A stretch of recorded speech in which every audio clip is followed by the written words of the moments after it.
It is working.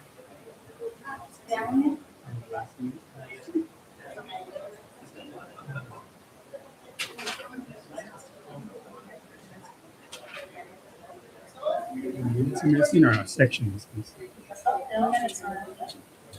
I thought I went through this.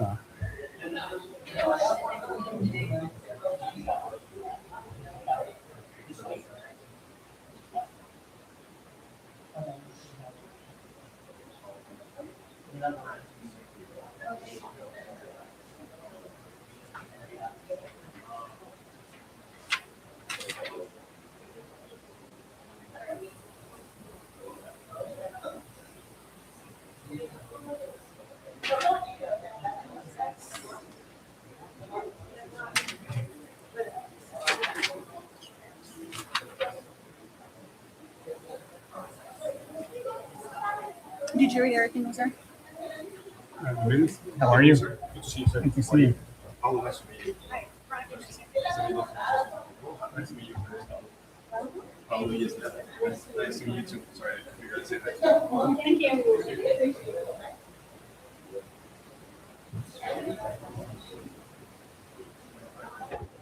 Hey, Diana?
And Gloria, just for you guys. Eso me dijo. ¿Está bien, Bella?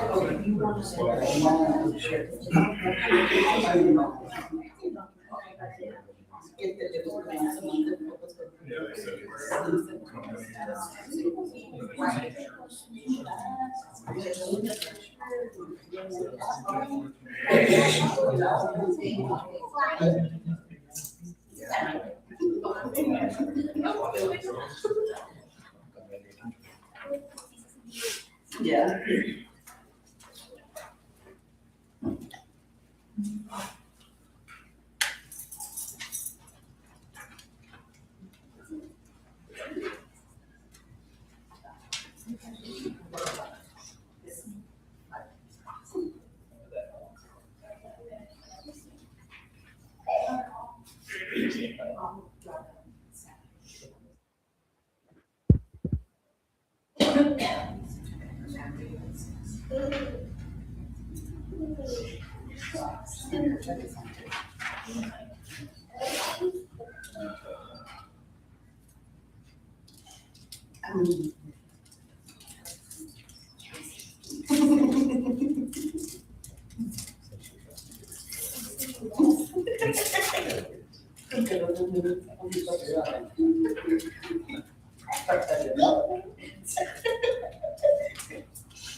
Okay, good evening, everyone, and welcome to the August 24th regularly scheduled.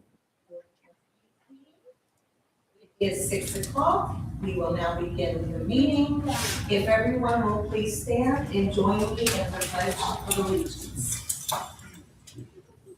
Allegiance to the flag of the United States of America and to the republic for which it stands, one nation, under God, indivisible, with liberty and justice for all. All right, thank you. And Gloria, if we could have a roll call and determination.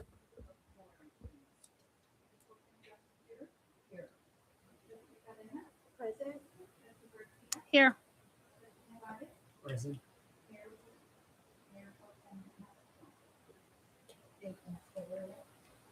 And if I could get a motion for approval of the agenda. So moved. Second. Thank you.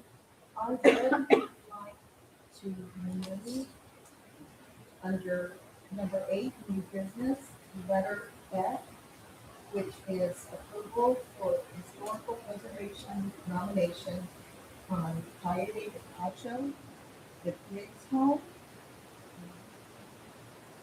I feel, and I visited with the mayor and staff, that perhaps we need to get some more information on this designation before we nominate it.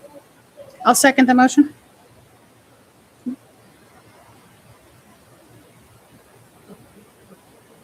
Well, we already, I don't think we needed that second. That was just make sure that that's correct. You need Let me restate that. I would like to make a motion, then in motion to remove letter F. Second. All right, thank you. Roll call? Yes. Yes. Yes.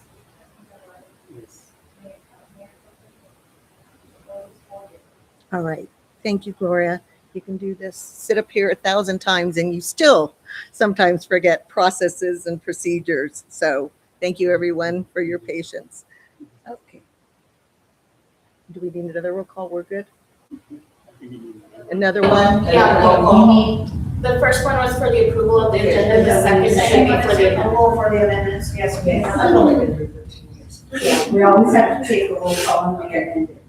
Thank you. All right, do that roll call. Okay. Mayor Pro Tem Johnson here, Yes. trustee Cadena. Yes. Trustee Garcia. Yes. Trustee Nevaeh. Yes.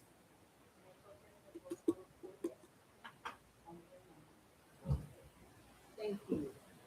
Now, if we can get a motion and a second for approval of the consent agenda, which includes the BOT minutes of July 27th, 2026, the BOT minutes from August 10th, 2026. And purchase requisition for Able Signs for the sign replacement in the amount of $10,625. Second. And I know that Mayor does consensus on this, but I would prefer a roll call. Can we have a discussion? Yes, please, absolutely, because I did have some friendly amendments. So thank you for reminding me. Absolutely. Trustee Garcia? Has this already been paid? The Able Signs Company? Have we already paid it?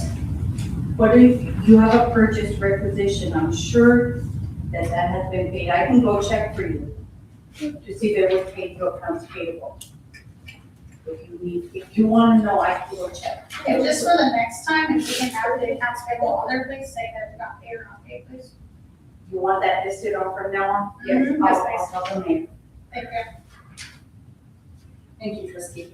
And I just had some friendly amendments for the July 27th meeting on pages 11 and 12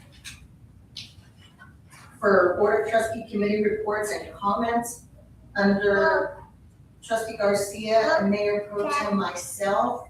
It should be the MPO organization, the meeting that we were attending, and not the MMOE.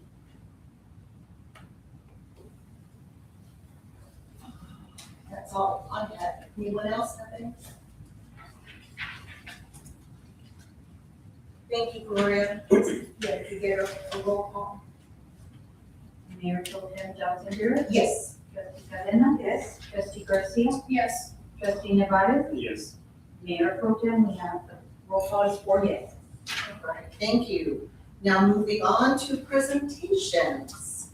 The first one is Life Saving Awards and presented by Chief. Me. All right. Good evening, Mayor Pro Tem and Board of Trustees. We have started trying to get some more life-saving awards out, and we've had about 4 of them, but we have not presented any in front of the board. And we had a pretty good, this was back in February. I understand a little delay with getting everybody organized, but I'm going to read you the letter. This came from Paramedic Lieutenant Chris Stevens. He was the one on scene. So he recommends the following personnel for recognition based on the coordinated and clinically effective response to a cardiac arrest involving a suspected opioid overdose. So it was himself, Battalion Chief Cole Morris, Captain Crystal Whited. We had 3 from NMSU on there, and Deputies Manny Sanchez and Katrina Ornelas. So Manny showed up all dressed and ready to get his award. We had an adult patient cardiac arrest. Unknown downtime, Deputy Sanchez and Ornelas rapidly recognized cardiac arrest and initiated CPR prior to EMS arrival, which provides early perfusion. Very critical that that happens. And then upon EMS arrival, we have a structured high performance resuscitation. Everybody works well together. We end up with IO access and airway and all the other things that need to be done. And ultimately, what ends up, we end up getting a heartbeat back and deliver that person to the hospital, improving. Now, whatever happens after that's out of our hands, right? That's between the hospital and God. But through our partners at Zoll, who provide our monitors, they provide really cool little things here. So if I could have Deputy Sanchez come up.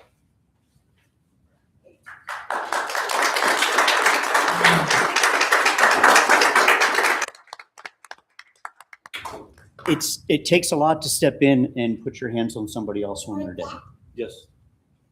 And I'm proud of you for doing that. Thank you. So you get this wonderful parting gift. That's yours. And shake my hand one more time. Thank you. Life saving. Thank you. Will you take? You get that?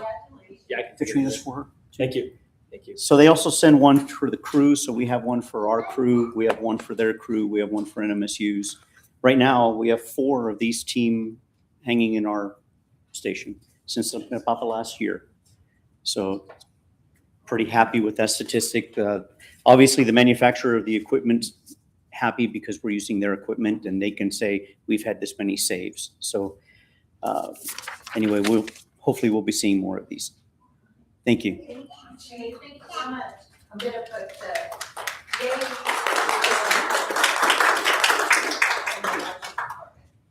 any words you would like to say, Deputy Sanchez? You want to step to the podium? I think the marshal. Or the marshal? Marshal? No words? Okay.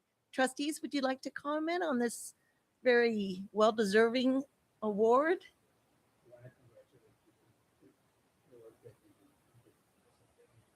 Great job. Thank you for being a quick responder. Yes. Thank you so much. Thank you.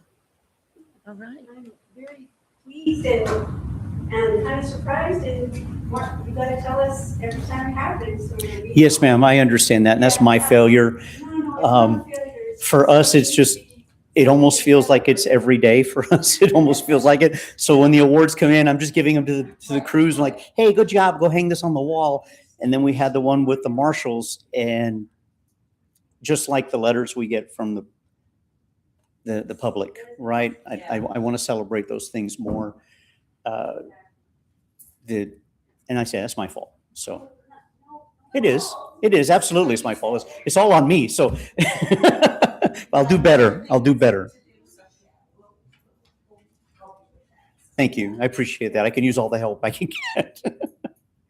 Thank you. Any questions? Anything else? No? It's just great for the town, great for the staff to know that you know, saved a life. I mean, it just doesn't. And to be brutally honest, once somebody, their heart stops, they're dead. And we don't get a lot of them back. I went 15 years in El Paso with one save that I can remember. And only reason I know it was a save because 3 months later we ran them again. So I know it was a save. But here we've had in the last, since we've moved to the new equipment, things have been a lot better. It's been helping us integrate and work better with the neighbors because they're all using the same equipment. So when NMSU shows up, it's the same equipment. Nobody has any questions about how anything works. The team flow is better. So I think that that's critical. But in this case, having somebody there, obviously somebody knew the person was down. They called 911. They weren't doing CPR. But the marshals showed up and they started that. And that's big. So, all right. Thank you. Thank you, everyone. Our next presentation, Gail Ann Photography from Economic and Community Development, Ms. Liana Fury will be presenting. Good evening, Board of Trustees and residents. Always pleased to be here. I have two presentations, but to begin, our first would be for Gail Ann Photography. She attended Preservation Week that we had at the end of May. She was at every event and she was taking photos, but it seemed like that week and the town of Mesilla stuck with her for quite some time. A week later, she came and said, I would love to present this to you and to the fire department because they do such a wonderful job in the town. But I've had, we were discussing the restoration of the fire truck and how that's an important integral part of our preservation as a town overall. They've played just a wonderful part, as we've just heard. That's one of many things that they do. So I would like to present Gail Ann. She's here with us today. But and Gail Ann has created this beautiful work. And if you would like to give a little background, Gail, if that's okay with you. Well, I've been spending time in Las Cruces since 1972, off and on between here and Seattle. And this last trip back, after spending time with Liana, I was wandering through Mesilla, and it was like, where's the darn fire truck? And so she told me, it's in the backyard here. Everybody's trying, we've got a plan. And I said, I have this wonderful image that I took, and I honestly can't remember when. And I think we determined it was probably late 80s. Because here you can see that it's surrounded by just a wire and some logs. And then I think shortly after that, it was surrounded by a large metal fence at one time. And I think I have pictures taken through that fence. I will find them when I go back to Seattle. But this has been sitting in my home for God knows how many years now. And I thought, y'all need to see this and y'all need to have it. So this is for the town of Mesilla. Whether you hang it here or in the firehouse, there you go. Yes, thank you. That was what Thank you. So hang it with pride and we'll see if it helps We have a boost. spot for it already. Oh, wow. Yes. Okay, well, I can never take a picture of that then. That sounds great. Perfect. Thank you. Enjoy. Thank you. And So much. thank you. Thank you. Yes. And it doesn't stop there for Gail. She's so proactive in now this fire truck. And she has made these beautiful cards that perhaps we can use for fundraising at events and and she's willing to put it in all sorts of media and different types of presentations so that we can help fundraise for the fire truck. So, and I think what a wonderful example of how we can bring community together and just use our community resources to not only enhance ourselves, but Mesilla as well. So, so that was Gail Ann. And to Trustees, any comments? I just wanted to say thank you for the really wonderful contribution to the town. How long did it take you to paint it? What? How long did it take you to paint it? Actually. Okay. she brought the original. She brought the original. This is a Polaroid. Oh, wow. And back in the day, what you did was shoot it out of the camera. And as it's drying and becoming an image, we scribble on it and hope that you got the right thing. So anyway, that's the original. So that's, and an art of it. Thank you. So photography's come a long way too. It's all digital now. Wow. I do encourage you to take a closer look. It is beautiful. The title of the photo is called Heat Wave, and it really just resonates throughout the whole photo. So it's perfect title there.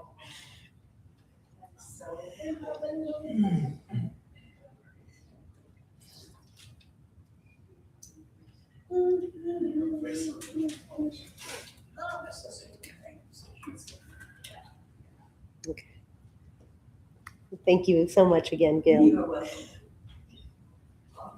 Moving on to the next one. Moving on next. Moving on down. Okay, the next presentation. Okay, and then Zachariah de la Paz activity. yeah, so I have mentioned previously that I'm working with the DACC on various levels to kind of do things that I don't have enough time to do that I desire to do, but I find out people can do it way better than I can when the time comes down to it. So I reached out to Natalie Striander. She is a professor and instructor with the Digital Film and Media Department at DACC. And I put out a number of projects, and one of them that I was looking for, because I've done small educational courses with the children for the summer program. I said, how can we engage the kids a little bit more? How can we get them excited? And how can we make them a little bit more aware of our history here and the structures? And all I asked was for a coloring book. And then Mr. De La Paz, he presented me with this amazing activity book. It's fantastically put together. And this is a copy of what it looks like. And I'll show you all here. And if I'd like to present Mr. De La Paz here, and he's still here, I'll show you.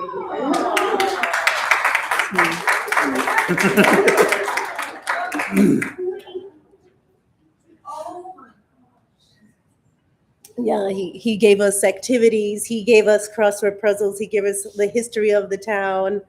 And this is something that I think can resonate for years to come.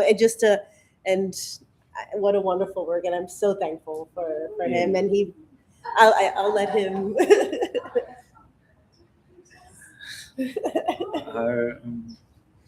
All right, so yeah, this started as a college project, felt like volunteer work at first. And then as I was putting it more together, I just felt more like I just felt more inspired as like I thought of different ways to represent our cultures. And so I decided to go through Mesilla, take a few pictures, look at a few pictures on Google. And I kind of went from there and started drawing some of the things like you see La Posta on there, the classic one. And there were some other buildings I can't quite remember off the top of my head. But I had a lot of fun, and it's really pushed me towards like majoring in elementary education.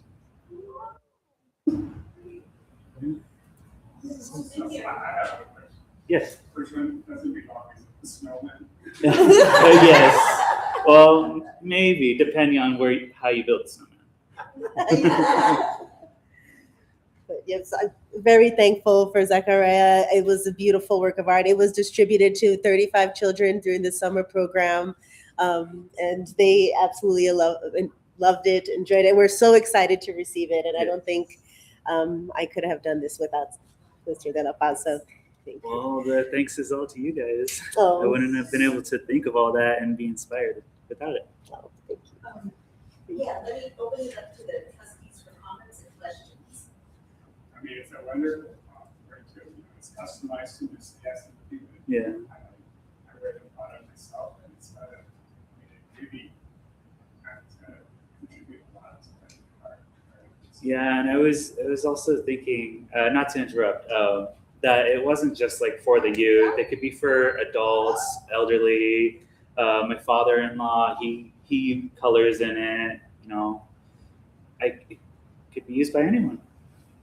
And it has information about this. Yeah. Exactly.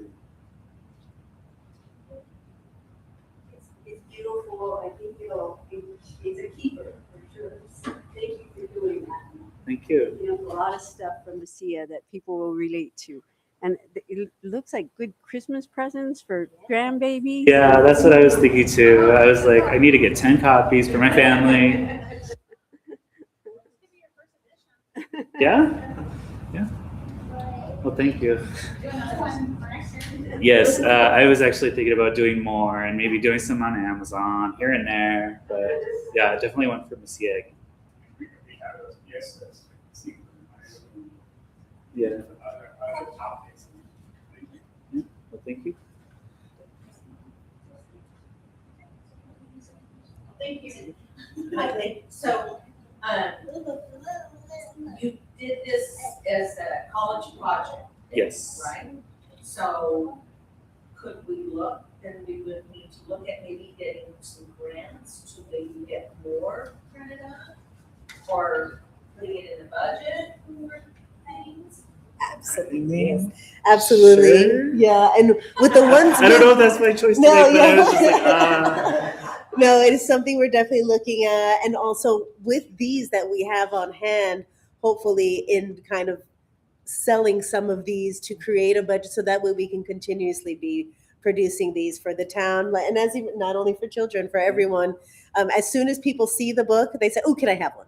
And so I want that to be the response. And we want to be able to, of course, offer to the children for free, but then everyone else, or maybe perhaps by donation, to kind of, keep a cycle of this in production. So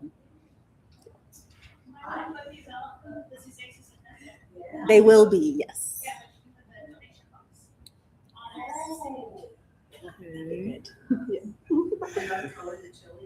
yes, the chileristas. Fabulous job. Well, Fabulous. thank you so much. Yeah. Thank you.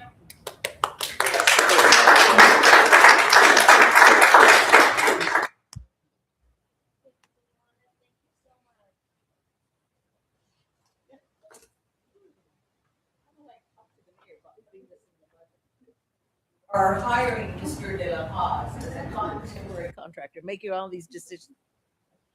Okay.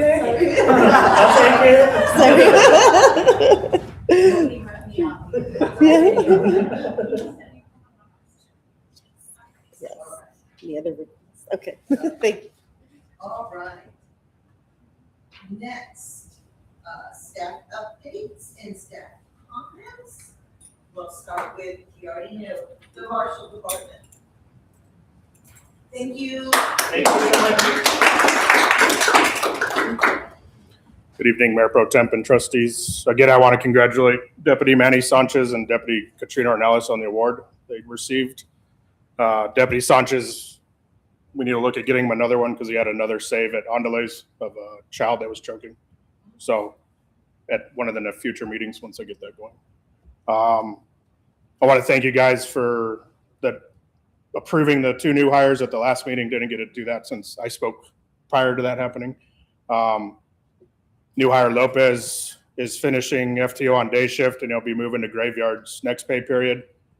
New hire Alvarez will be on day shift for the next 3 months and then he'll transition to graveyards for 3 months. He's going to go through the whole 14-week FTO academy. Both of them are doing good. Lopez is picking up quick. Alvarez is picking up quick. They were both sworn in last week by the Honorable Judge Flores out of Magistrate Court. What else? Preparing for the fiesta, getting the crosswalk schedule completed, and then making sure everyone's on the work schedule for that. Looking forward to that. Finally fixed the traffic congestion at RGPI, so it's not as treacherous on that curve. And then hopefully Zia finishes their pass around here soon enough to where they'll be entering on the backside and exiting by the football field, which will help alleviate that traffic jam we have every day where it requires 2 to 3 of us out there for traffic control. So stand for any questions, concerns.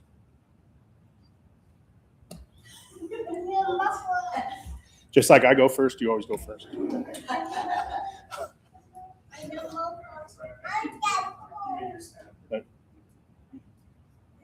Here we go. All right, so the walking path, there's dirt bikes going on it. Are they calling it in? Nobody's calling it. So, yeah. And they're still speeding through it. My graveyard guys are still running traps. Day shift tries to run traps, but I need them to call in for the dirt bikes when it happens. When it happens, I guess because they don't see it until they all hear it. Well, yeah, they hear it, but and then they check. Okay. If they can email the videos, I know a couple dirt bike owners over in that area, so. Yes, we get that taken care of. And then, other than that, wise, we still need to meet up. On you. Yes, we do. That's it. Thank you. Thank you. Thank you. Oh. I did want to make a comment to thank code officer. Oh, well, I know, I still keep it combined. Sorry, never mind. Well, I'll take it, but yeah, you can give it to me. Thank you. Thank you, Marshall. And then next.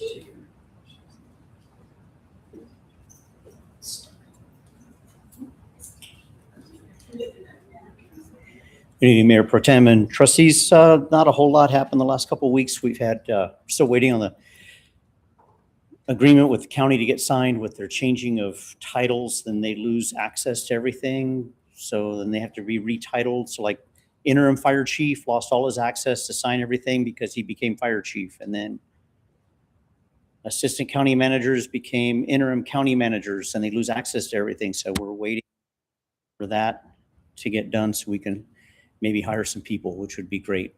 We are now well past call volume right now than we were all of last year, which is in the monthly report. So more transports, more calls, more everything.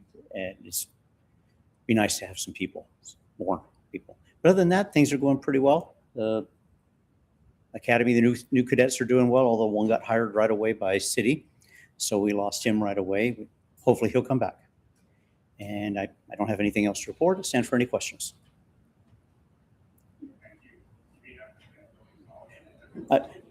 I'm sorry, sir. I have really bad allergies right now and everything sounds like I'm wearing a styrofoam cup. No, I'll just say thank you for keeping up with that growing volume that you mentioned, because I know It's our pleasure. We're glad that we're in a position that we can help.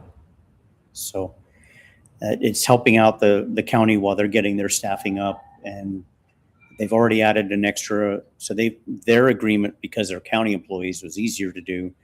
NMSU's station up in Las Alturas is already staffed. So they're staffing during the day another ambulance up there. And we were at a call an hour ago that ambulance came down to help us. We had the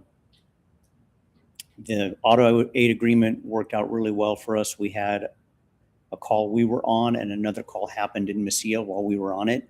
And it was a critical call. And thankfully, right away, they didn't even bother trying to page us. They knew we were already on a call. So they were able to page the next unit in. And that's how that's supposed to work. So that's good. There was a call around 5 o'clock this afternoon? Yes, ma'am. Was that us? No, that was in Tortugas. No, okay, well, there was a fire truck racing through, and I say racing because they had their sirens, they were responding. And it was at motel and. There were several calls up on that side of town happening around that time. I'm bringing it up because I was in line, I was heading west to turn left on motel, and I saw, you could tell the fire truck was coming, and there were 2 cars pulled in front of them, but the third car, literally, right in front of that fire truck. And I'm thinking, I know the county is, the county has done their educational thing. We pushed it out, sirens and lights stayed at the right, but people they're in their own little world and they don't pay attention to the sirens and lights until we're right on top of them. And this pedestrian was in, not pedestrian, sorry, car, vehicle, obviously was in a hurry. we had a really close call last week while I was driving the ambulance. Somebody pulled in front of me and I was able to, I must have missed him by a cat hair. It scared me. It was it's like, what are you doing? But yeah. Just because it happened to fly, especially in the morning, and that's all I comments. Okay. Thank you, Chief. Thank you. And Lorenzo, Mr. Stewart has not returned yet. So I'm gonna, oh, wait, is he? Well, he just was, but I can go and get you some feedback. Okay. Well, do you want to vote either? Oh. Oh, it's I'm trying to walk in. Perfect timing. Lorenzo, Mr. Stewart. Good evening. Good evening, Board of Trustees, Mayor Pro Tem, residents. I got a couple of updates since I wasn't able to get a report into you guys because I was out last week. Last time I forgot to report that we did do some patching on the roads, the bigger patching on the roads of Oeste and Parian, and the 2 that were there on Principal all got repaved. We did some cuts, did some work, so all of that got reworked. And then we are getting ready for the fiesta. That's going to be the big thing coming up here pretty soon. We had weeds that we've been tackling, and just going on about our schedule. And here coming soon, I will be updating you a little bit more on the projects that are to come. Our Paisano, Oeste, and some other ones that we have pending. I will be bringing up more information on that. And before I stand for questions and comments, I'd like to take the opportunity right now to present this to Miss Dorothy for her 10 years of services. So I just wanted to recognize her with a plaque and pass it on out to her. Absolutely. Thank you, Lorenzo. Miss Dorothy.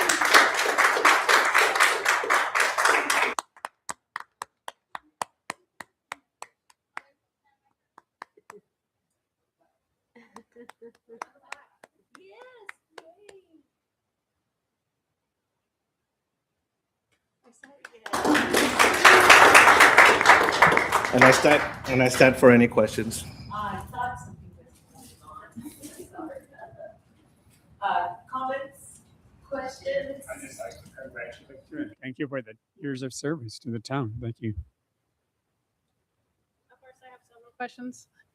First, thank you, Dorothy, for your 10 years of service with the town of Mesilla. Thank you. Much appreciated. Did you patch the holes on Snow Road? I did. We got to a couple of them.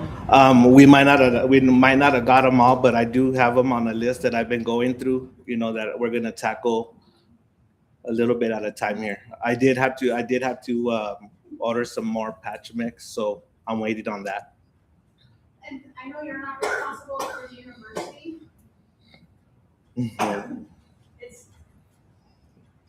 It's bad. Believe me, I want to hit it. Believe me, I do want to. It's really bad. I don't know if you can get with the mayor tomorrow or something and have MDOT. It's bad. Like there's beer cans on the side. The weeds are taking over the path. The drainage is it's ugly. Like it's bad. So I mean, it's just bad. Okay. That's all I can say. And I know it's not your guys' fault. I know it's not. Yeah, it's just a waiting game. I don't know, we need to clean it up and then we'll MDOT, but if we're having a fiesta and they're driving in through there like that, that's gonna send presents to us of like our town's trash, and it's not. Okay. You know, so if we need to do a pickup day or something and maybe residents come and help us clean it up or something, help you guys, so it's not all on your guys's. We'll take care of it. I mean, but it shouldn't just be your team either. It's not your guys' responsibility, you know, yet. But it's for the record that people do listen. University is not Public Works' responsibility as of right now. It is NMDOT's. So I don't want people saying that Public Works isn't doing their job when they are, except University. It's not ours. So if you don't mind getting with the mayor and saying, can we get that cleaned up? Please, I would appreciate that. Thank you.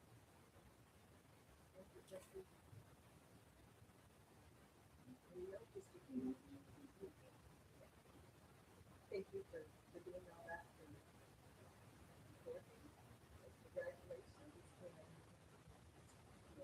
Thank you.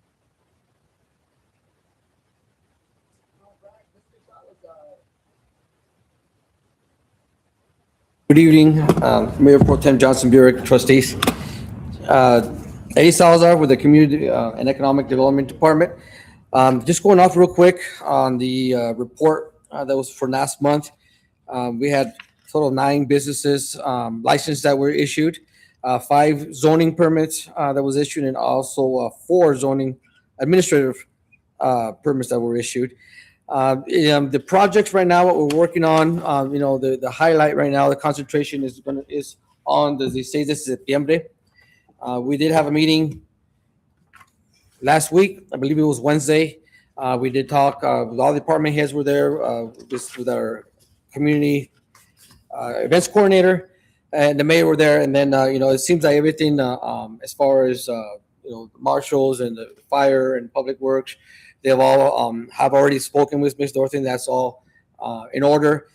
We did talk about the activities that we're having. We talked about the float, the parade. Ms. Gloria is going to help us out with that as well. Also, we talked about the Queen of Mesilla, right? I think that's one of the biggest topics. My understanding, there's a lot of people asking about it. A few people asked myself. Right now, we did post a notice about that contest. We did have a meeting with the owner of a boutique, a bridal boutique. I don't forget her name was, but I believe she's Roxanne, exactly. And we did have a meeting with her to try to get the gist of how to operate, how to process that and such. And she gave us a lot of great ideas. We do have an application set. As far as the participants so far, right now the mayor is taking all those applications. There's a contact information on the website to apply for the contest. I also like to, invite anybody else that's interested in the Talamsia to participate in that contest. We would love to have you on that. Right now, the mayor and I are taking over that contest. Ms. Dorothy right now is overwhelmed with a lot of her responsibilities right now. So myself and the mayor have been working on it since the past week, since the meeting. Another project, there's her information on the departmental report for other activities that we're working on. The historic preservation, we are working on the third newsletter, a third edition of the newsletter, hopefully coming out here pretty soon. The nominations, there was five of them last hearing we had, or last meeting we had with the PZAC. We had a public meeting. It does take a lot of time to do a lot of research and a lot of work, a lot of contacts, a lot of phone calls to put that together. So that one's kind of slid back a little bit on our dates, when we're going to get out. But we are going to bring it up to the forefront and get that taken care of. I'm sure it is getting bigger. There is a lot more stuff that we are included on there. There's a lot more people are calling to want to be involved. So it's always a positive to get those kinds of calls. We did have a blacksmith meeting almost a month ago, I believe. We have set the meeting to be this Friday at 3 p.m. The mayor sent out a doodle. One of those, I've never heard of it before, to be honest. I think, everybody voted, and Friday at 3 p.m. was probably the best time to have that meeting. So I'm looking forward to being there as well as support in any way I can. There is an agenda that was also sent out today, just a recap of what we're going to discuss. Keep in mind, this is an ad hoc committee for the blacksmith. This is not a formal board. It's not notices and postings and such like that, but we still like to advise, the community that what we are, doing publicly, and we are going to run it on YouTube as well to make sure that anybody is interested in that can obviously, zoom in or stop by and hear and listen to in person. We are working on a GIS software, continue to work on that. It's coming together. And right now our focus is going to be, is on our iWorks. iWorks right now, we have our code enforcement software. It's all included in modules. We also have the permit that we are going live. We're not live, but we're starting to use it to make sure that we work all the bugs out of it and such. So it should be this upcoming few days, I think it's Wednesday. It's for the last training session on that part. So we'll be done with the code enforcement. And then the next step after that is going to be a planning and zoning module. All this is very exciting because in the long term, we're going to be able to look at our records. We're going to be able to communicate, a lot of the users, the board of trustees, if talking with the mayor, you all could be also log on, you'd be able to, anybody in the public wants to see, hey, this house has a permit, you'll be able to log on and check, so all little things are hopefully closing the gap and hopefully, showing, communicating a little bit more with every department and also with the community and the board and the commissioners as well. This Monday, it was past Monday, I'm sorry. We did have a new member to our department. His name is Paulo Rocha. I asked him to come here tonight, to this evening, so we can meet all of you and also get an understanding of what the process works and how the permitting process is processed pretty much. So, Mr. Rocha, thank you. And we've been, multiple cases and a lot of things that we've been working on. He's already doing, helping me with the minutes. So, it's all coming together. So, and it's perfect time going over this iWorks, software. Perfect time to have another person also train as well. Record management is still on. It's still one of my top priorities. Unfortunately, we didn't get the funding for Square 9, I'm told, so that's going to be postponed. And records it's just so important because it really helps us determine, first of all, the history, how something got approved, and also helps, myself and, hopefully the governing board make decisions, right? Those kinds of things that we find out sometimes, a little bit later on down the road, or I'm looking for something else and then something else, you come across it, I make note of it. But it's very, very important to get a record management. I see there is some record destruction. One of the things we struggle with is we kept too much, we kept everything, right? And we need to sort that out and then weed out the stuff we don't need, so it's easier, more accessible in case we do need to find that. Standard operating procedures, I have started that. I started that before. We did get our new member or news. That way there is a structurally process on how things supposed to operate. It's something that I'm used to, something that I think is necessary to have things flow a little bit easier, responsibility wise, and those kinds of things. So either way, we continue to work on that. Code enforcement, our code enforcement officer, Mr. Edgar Ramirez, I think he's doing a great job. He's a young guy, came out of the internship, the marshal's internship, and he's really has grasped the importance of code enforcement, and he's everywhere, and he comes to my office regularly, and we talk a lot about a lot of the things that's working on. He is also taking classes, courses to become certified as an nationally recognized as an animal control officer. He's doing that online through the Marshals Department. I'd like to thank him for that. It's coming out of his budget, it's coming out of his money. But that is very important because it shows you, it just teaches you a lot more than just the normal day-to-day thing. It teaches you law, what you can and can't do, and it includes some of the officer stuff such as illegal search and seizures and those kinds of things.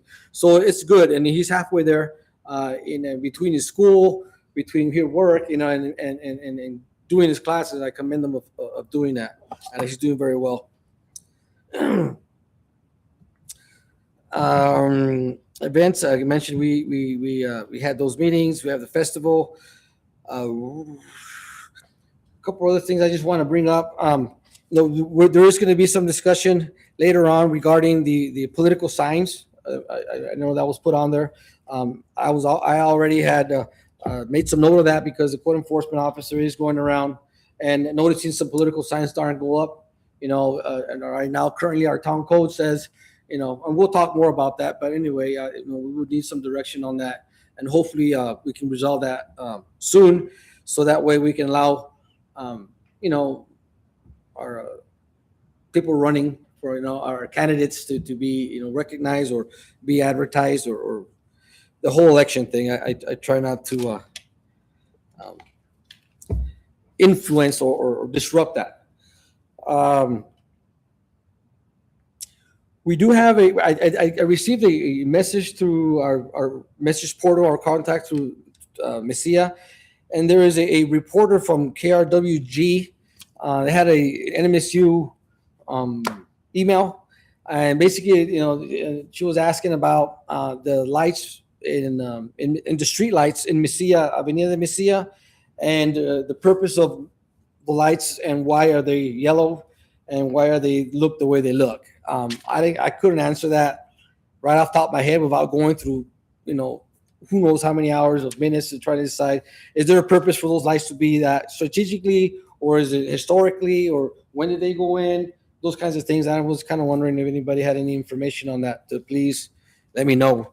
I talked briefly with the mayor, and there's just difficult multiple types of lights. My understanding is one side of entering Mesilla, Avenida Mesilla, they're one style of lights, and then around the Veterans Park, they're the wider type of lights, and then as you get more further down here, they're more the traditional that we come across. I don't know if there has any significant or historical significance behind that. Before I am, the only thing I can think of is night skies. Our state's night skies. We want to keep the lights dim, so we'll be able to look at the stars much better.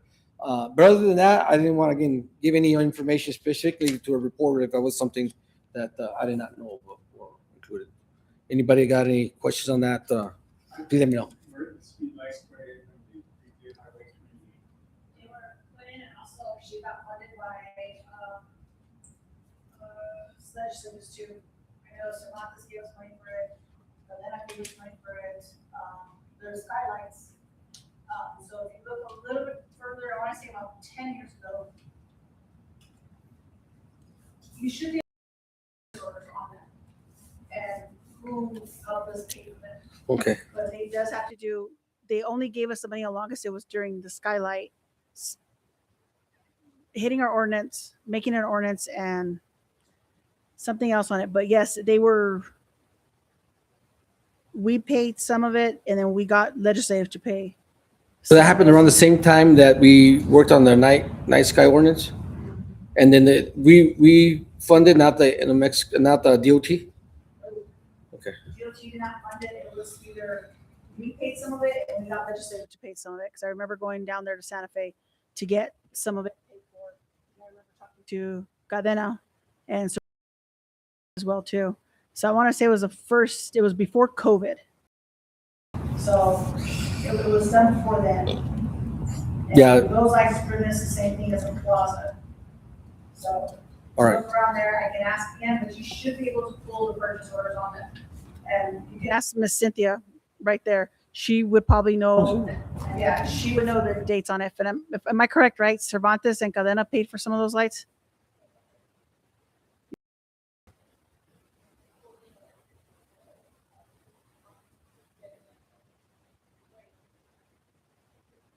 All right, so I can get that information, but the significant, the way they look, and the dim and yellow, there was some discussion that those lights were that color, other than night skies, the ones I can think of, but I don't know if there's any.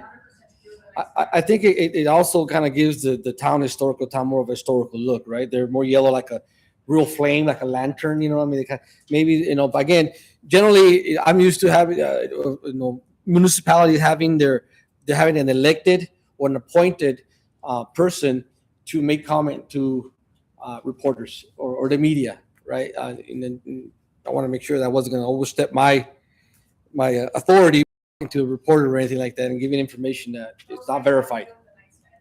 Okay. Was done with the nice guy. I'm 100% positive on that one. Okay. So. Cool. That should be, easier to find, but thank you. Usually when they have the ordinances was the night sky ordinance, we can work on that. Okay. And lastly, though, we are going to get, first of all, well, not lastly, but I like also to applaud Ms. Liana here. There is a lot of work to do on a lot of these nominations. And, she has this passion for historic preservation. And you can really tell, it really like oozes out of her, and people kind of get, and they want to get involved and stuff. But the nominations, we talk about it today because, again, we're going to talk to some that got pulled out of the agenda today. And the references that we have is, number one is priority references are a historic inventory that we have that was done in like 1980s, but it was done by Michael Taylor, I believe. And so a lot of those are the base information that we get. And then from there, we just work around, start looking at different archives and online and just try to put the pieces together. We do give, it does require a 2-week notice, right, for the public hearings. But I like to ask, the community or anybody that wants to get involved or has information to help us with that, because, many times, Ms. Liana's up here asking for information and involvement. And I'm glad that, Mr. Alexander is here. I'm sure he's got a lot of stuff. I mentioned to him in the PZAC meeting. I would love to sit down with him and then just kind of go through a lot of stuff that he has and then can help us put this puzzle together. But I think there needs to be a process of how we do that, right? So that way, for one, we're not getting at the last minute information, and then we're having to maybe rehold another meeting. Another hearing. All those kinds of things takes time. So I'm kind of actually looking for the board for direction in that aspect. Is how do we nominate with the information, right? And we talked many discussions this morning. Is like, do we nominate into our local registry the structure itself and eliminate the story behind it or the information that we've known, and then later on verify and then add to that, so it doesn't delay us the public hearing? We can always add the information to our structures, our significant buildings, without going through the whole process of the nomination, right? Or do we put a disclaimer on it saying this is a local significant structure, and then we put a disclaimer on it: this information is gathered according to sources such as so and so and so and so, right? Kind of like the county with their parcel maps. It says this is not illegal, information for legal use. But I don't know. Those are just two rough ideas. But I'm open to any ideas how we can improve on the nominations that we have. I stand by for any questions. You know, I think adding the information is important. That's why we are doing this because of you. So it's gathering information in sentence. One of the properties that I realized that we belong to my mother's house history. So across the street. So it's interesting. The background is important. Yeah, Madam Pro Tem, if I may, I think that is true, Trustee Nevares, and I think I agree with you.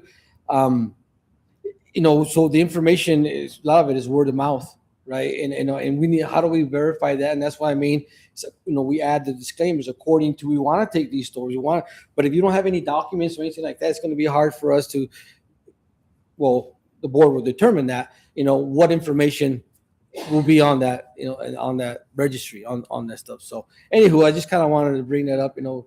Disclaimer, I think we saw some issues because you're saying this is what we've learned, but you know, it's like a lot of news media just say it's unverified. You know? Yeah. Anything else? Oh, I have plenty of questions. Well, I was, just to follow up real quick on Trustee Nevares's too, I think also the more information we have, then I think presents itself better to properties. So that's just my thoughts. I agree. And, yes, Trustee Garcia. To follow up on them, at one point or time, you're gonna have to have a committee to do that. You know, I mean, that's gonna probably be your best option, is to get a committee going on there, because obviously are you getting more and more requests on nominations for historical? There's some people that have already spoke. Go ahead. We have people all making their own nominations, which is great, which is really the ideal situation. That way it's property owners who are fully informed and fully aware of their property's information. That is the ideal pathway. But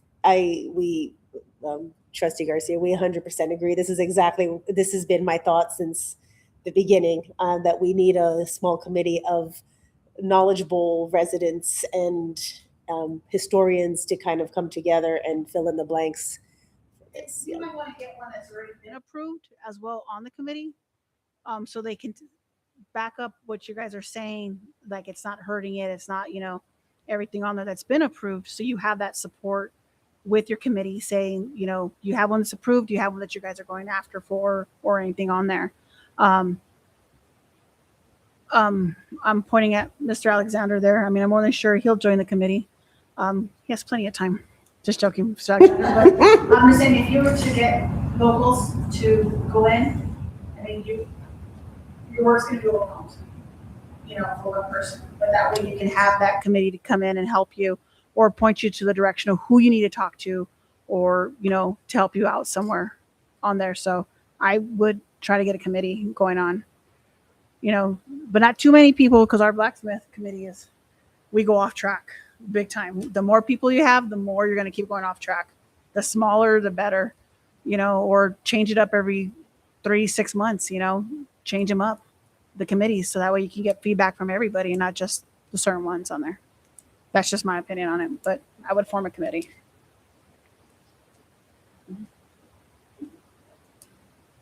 What else? Officer Ramirez, I do want to thank him. He went on his own with nobody telling him, and he went to Mesilla Park door to door to door and talked to everybody about the trees. I found him Tuesday when the storm was coming in, sweating. Poor guy was on the other side of Mesilla Park. I went to Whataburger, got him some food, and he was like, "You didn't have to do that." I said, "Yes, I did." I was like, "I appreciate you going out there and taking care of our residents." And I was like, "Call it a day." He goes, No. He's like, "No, I gotta keep going." I said, "Nope, it's already cloudy. It's ready to come in." He's like, "Well, he waited for me." He saw somebody come in. He threw his food back in my car and he took off and talked to the residents. He did that since Monday after he spoke with the residents. And he went door to door to door, and thank him for stepping up to the plate. You know, he made a right, he made a wrong turn right, and everybody was, after talking to some of the residents, they were offering them water, they were taking care of them, you know, and it takes a lot to go door to door and hear them. He got yelled at, he got scolded, he got cussed at, and he stood there and he took it. That takes a lot. Poor kid, but he took it and he made it right, and the residents are so happy and so, he earned the respect.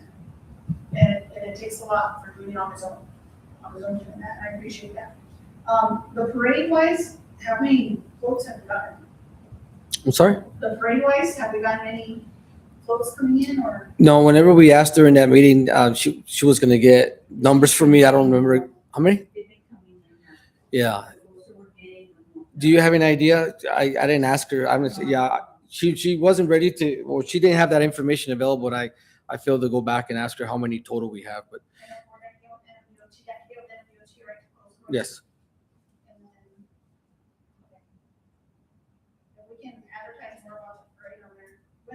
Do you know what kind of stuff we're gonna have listed for the 56? As far as like activities or? Activities or anything? Yeah, well, there's a mechanical bull. We're gonna have a mechanical bull on there. We're gonna have some more kids activities on that. We're gonna have, I haven't seen them, but I'm excited that they have the Aztec. I mean, I hear it's real. I'm excited for that. I don't have the whole list with me, but we do have obviously the vendors and such, and some piñatas, and the Queen of Mesilla. Other than that, I haven't gotten the rest of that information yet, but that's where we're at with the fiesta, 6 September. I haven't myself, to be honest with you, this first year that I'm gonna be involved with it, be at the fiesta and then be there all day until we close it up. So I don't know exactly how that works, how it's put together, but I did hear some of the stuff that I think I'm glad it's coming back. So Yeah, because the Queen was done, the purpose of the Queen was we fundraised it, and we had the most tickets, sold the most tickets, won. And then that donation went to the fire department on there, that's how it's always been, on that way, but, well, during the meeting when we talked about that as far as the donations and such, and after our discussions, we felt that having to pay to win was not quite the message that we wanted to give, and there's actually talking with Miss Roxanne from that business, and she mentioned that we really want to focus on maybe like an essay or community involvement, with public services and stuff like that. So that's what we're trying to do. We're trying to put that together, and I do realize this again. It's one of the things that Trustee Garcia is mentioning for 3 months, right? And I get it. It's just that we didn't do a very good job on that. Let's put it that way. I just don't want to wait for the last minutes on there, especially knowing that this is isn't that big, Cruces doesn't do anything, county doesn't do anything. We should be the biggest, and we should be very, very out there saying like nobody else is doing anything else except El Paso. The city doesn't do anything. That is our event. Yeah. We own that event. And we need to be held up to, that's people come down here for that. Understood. So, that's what I'm saying. Anyways. Yeah, we did come up, when we had the meeting, there are some good suggestions, like contacting the car shows, for the parade in a sense, and contacting various, clubs around that we haven't contacted yet. But we're working on that. We're making some phone calls. And I'm guessing I did the blacksmith shop meeting wrong, because I didn't get an email about Friday's meeting, so I'm gonna take the blame on that one. But if you don't mind, if you can send an email to the community, to the group that's in it, reminding them that's Friday at 3:00. I didn't know until you mentioned it. And then also I saw on the way over here that there's a meeting Thursday for section 106. No, we're going to forward that as Ms. Liana can. It's not a meeting. It's It's online. Well, I'll let you. Alex. So there's the meeting itself is directed towards preservation individuals. So the NAPC, which is the National Alliance of Preservation Commission, they send out monthly webinars, and it's mainly actually 100% all the time for just commissioners and preservationists. And this meeting in particular, I noticed I was sick last week, and I noticed upon today that it was free for everyone to register, which is why I ended up, I told Dorothy, please, let's post this to see if we could get this out so anyone can be aware of this situation. This is a national situation that's happening. It's the Advisory Council for Historic Preservation. They're making threatening and horrific changes to to the Historic Preservation Act. So this is happening countrywide. I thought this was a perfect opportunity for MESIA or anyone really to get involved and to know about what's happening nationally. So this is why we pushed this forward. It was initially for the commissioners, we addressed it, and then it became this, I said, we need everybody that's possible needs to know about it. So this is how we came up on that. Can you forward that to us in an email, please? Of course. And I'd also like to state that by the door, I have copies of that. There's also QR codes where you can register, because I don't know, for some reason they didn't attach that on the document, the digital document.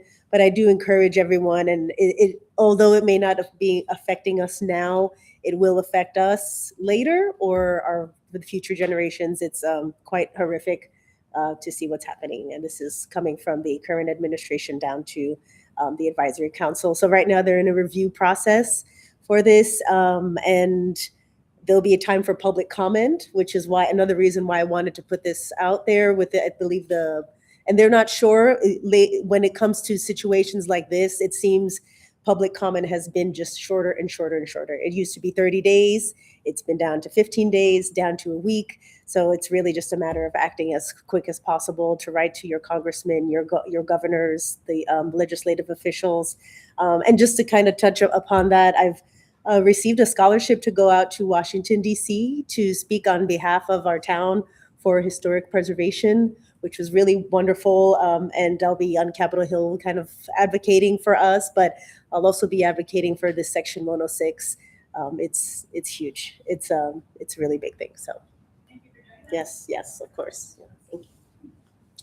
I just advise that she don't get arrested because I'm not bailing her out. We have a meeting with the noise ordinance this week, right? We have a work session. Correct. On Thursday. Can you send an email blast to all businesses regarding the noise ordinance? Of course. On that work session, is the board allowed to talk, or are we just allowed to listen? It's a work session. The board, correct. The board is the public's not. Can you make sure you put that in an email? That's it, thank you.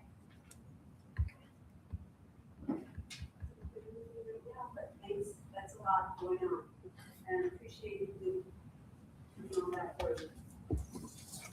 You're welcome. Another question is that people are allowed to submit written statements, right? Of course. Email or something for the record.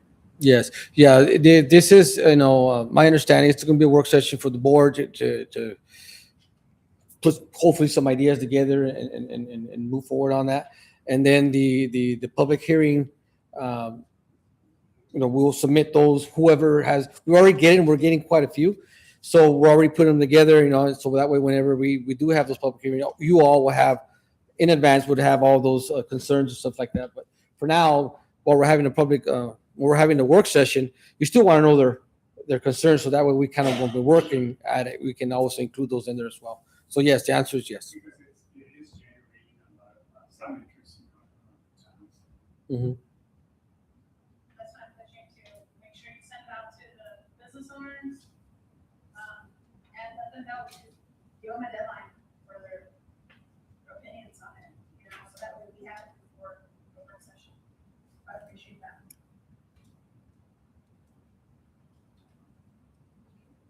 No, I just wanted to, again, thank codes officer Damaris for what he did. Thank you. And Miss Gloria. I have questions. Yep, so tomorrow is Mexico League, what time, just check in? It starts at 1 o'clock to 6 o'clock is the registration. At 4 o'clock to 6 o'clock is the reception by the vendors, by the sponsors. They're having a little reception. So most classes are on Wednesday, right? Wednesday is a full day for everybody, and then Thursday also. Thank you.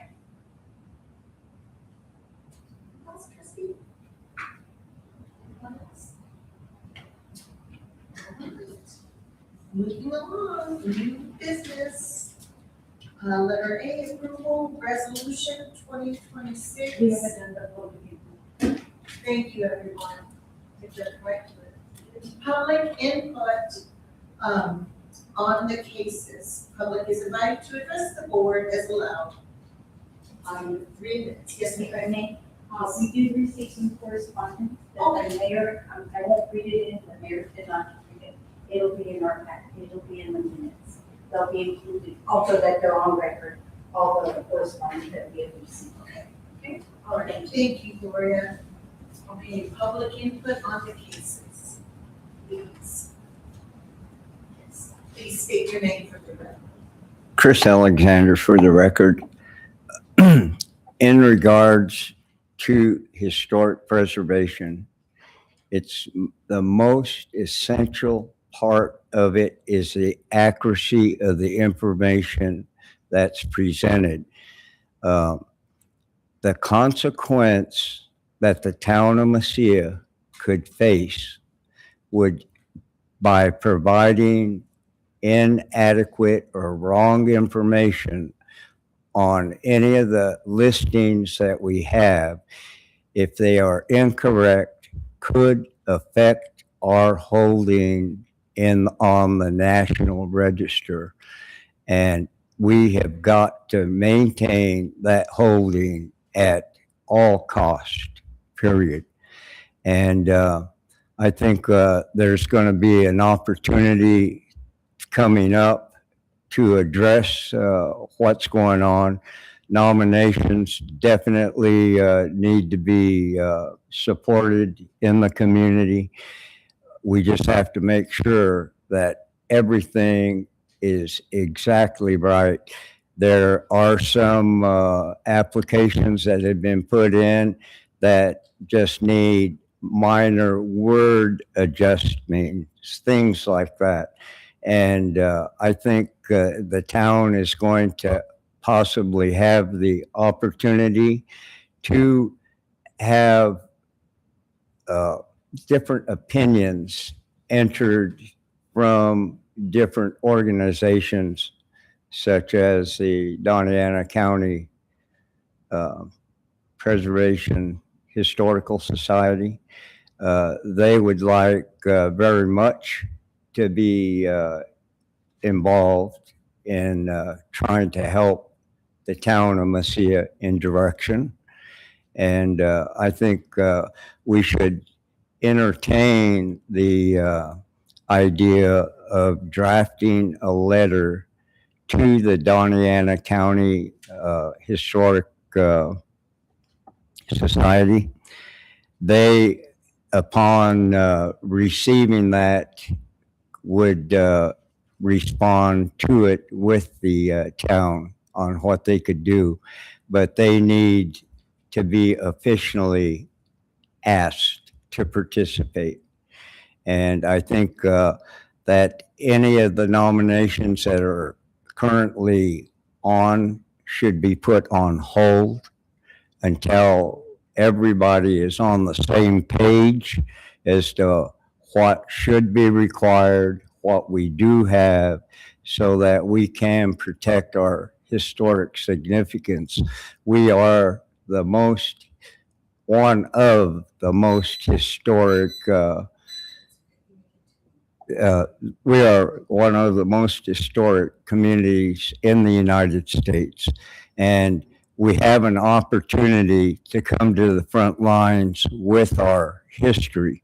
And we need to take advantage of that so that we can prosper from that. Historic preservation has maintained Mesilla since its existence. And so it's imperative that we make sure that we have all our research done correctly. And I think that we should move forwards with doing everything that we're doing. We just need to make sure that we're all on the same track to make sure that everything that we do is correct in regards to historic preservation. And as far as Mesilla goes, the entire town of Mesilla should hold historic designation. We are exactly the same size as we were when we came into this country, and we've maintained ourselves, and we're one of the very few left that exists the way we are, and we need to protect ourselves. And so I think the board should take full advantage of trying to get as much support to make sure that we have the good, solid platform to work off of. That's all.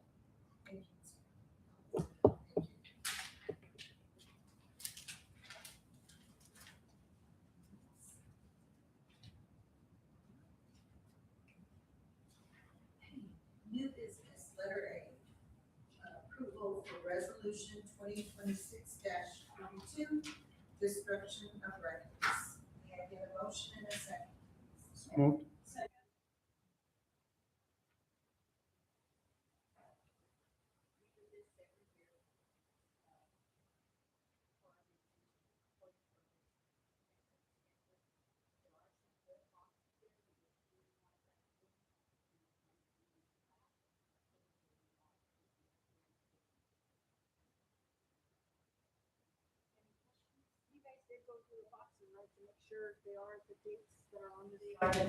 They are the dates, okay. Roll call, please. Mayor Pro Tem Johnson Burek, Yes. trustee Cadena, Yes. trustee Garcia, Yes. trustee Nevares, Yes. Mayor Pro Tem, the roll call is 4 yes. Thank you.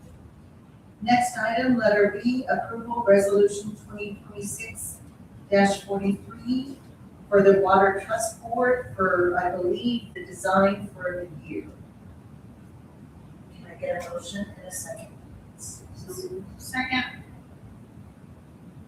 Is anyone presenting this?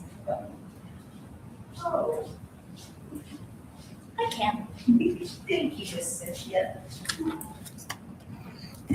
Cynthia Stoner Hernandez, Sauter Miller and Associates, for the record. Mayor Pro Tem, Board of Trustees. So NMFA does have a 100% grant funding for design only for this cycle. The next cycle begins in December. That one will have design, planning, design, and construction. So in discussions with the mayor and staff, he's come up with a list. And I believe they're all on your resolution. I think there's about 11 projects. I don't know if you'd like me to list them out. But basically, the resolution is just authorizing you guys to submit the application. Applications are due by September 17th, and I will be helping staff submit those. Thank you. Questions? So you're gonna be here on CF for a little bit? I've been here all afternoon, Trustee Garcia. Good to see you all. Thank you, Ms. Cynthia, appreciate it. Thank you. Roll call vote, please. Mayor Pro Tem Johnson Burek, Yes. trustee Cadena, Yes. trustee Garcia, Yes. trustee Nevares, Yes. Mayor Pro Tem, the roll call is 4 yes. Thank you, Gloria. Next item, letter C, approval, resolution 2026-44. Political sign interpretation, ordinance 18.65.070. And my understanding, I did discuss this, oh, you're the, yes, go right ahead. Mr. Salazar, any motion? Motion, sorry. So moved. Second.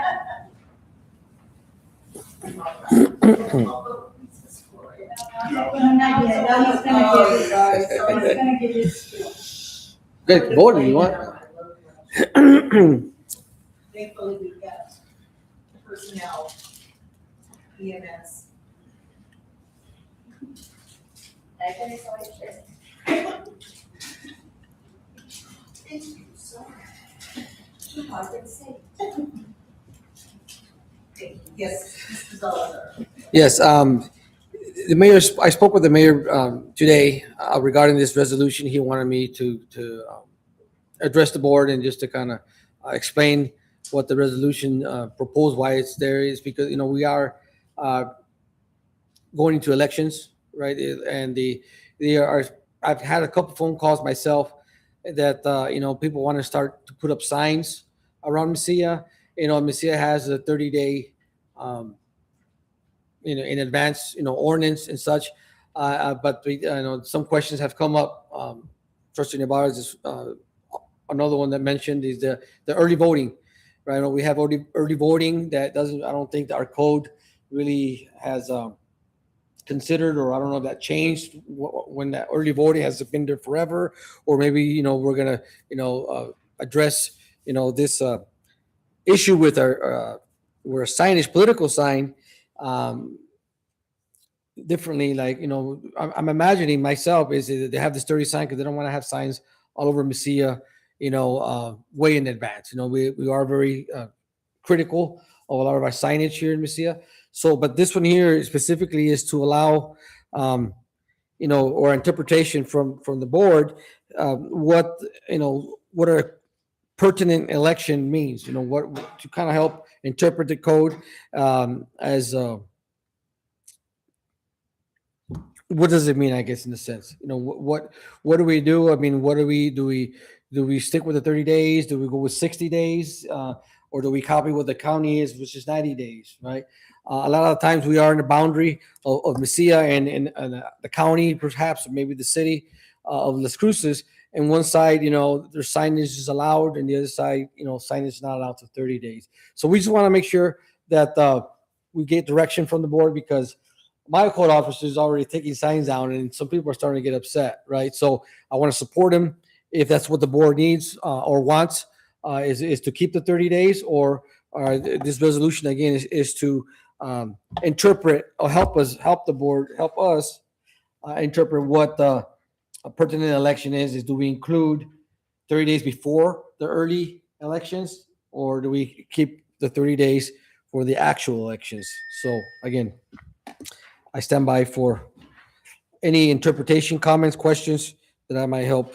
The resolution is being clarified because there's big questions from to political parties and asking every election cycle has been issues about, you know, residents either being instructed to take down signage because they're thinking that we're aligned with the city, you know, or other, you know, entities around the town.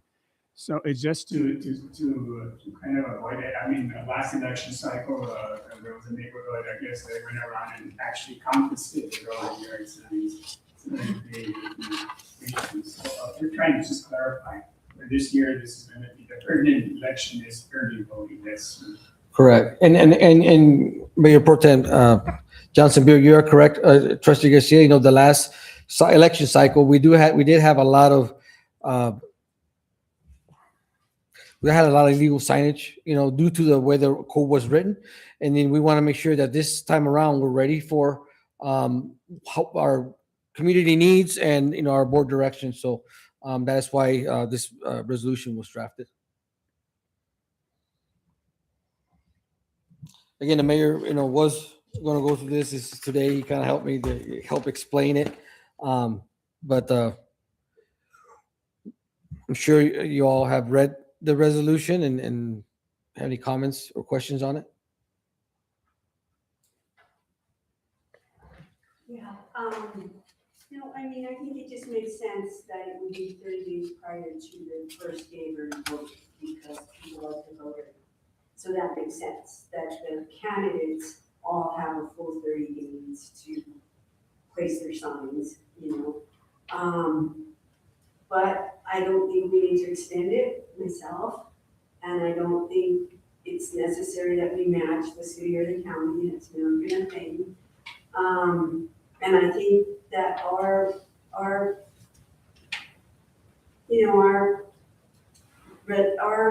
law, our ordinance is a good one. So that's my opinion. But I think for clarification purposes, 30 days before the first day of early voting is fair. Thank you.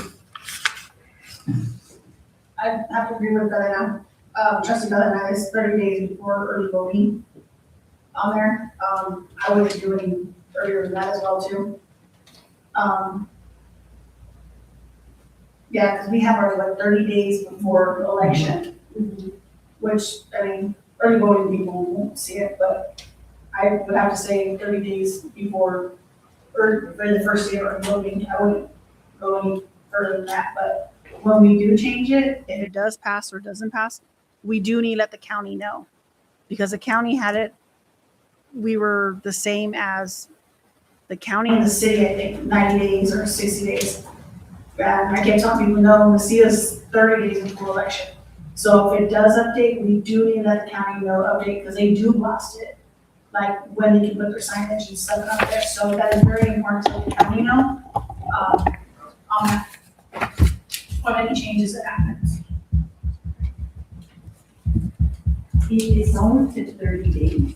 But the county had posted it, it was 60 or 90 days, it was not 30. That was 90. posted on the county, where the county posted it on their website. It was not correct on the county's website. And you would just notify the county clerk's office, since they're in charge of the election. Yes. Thank you.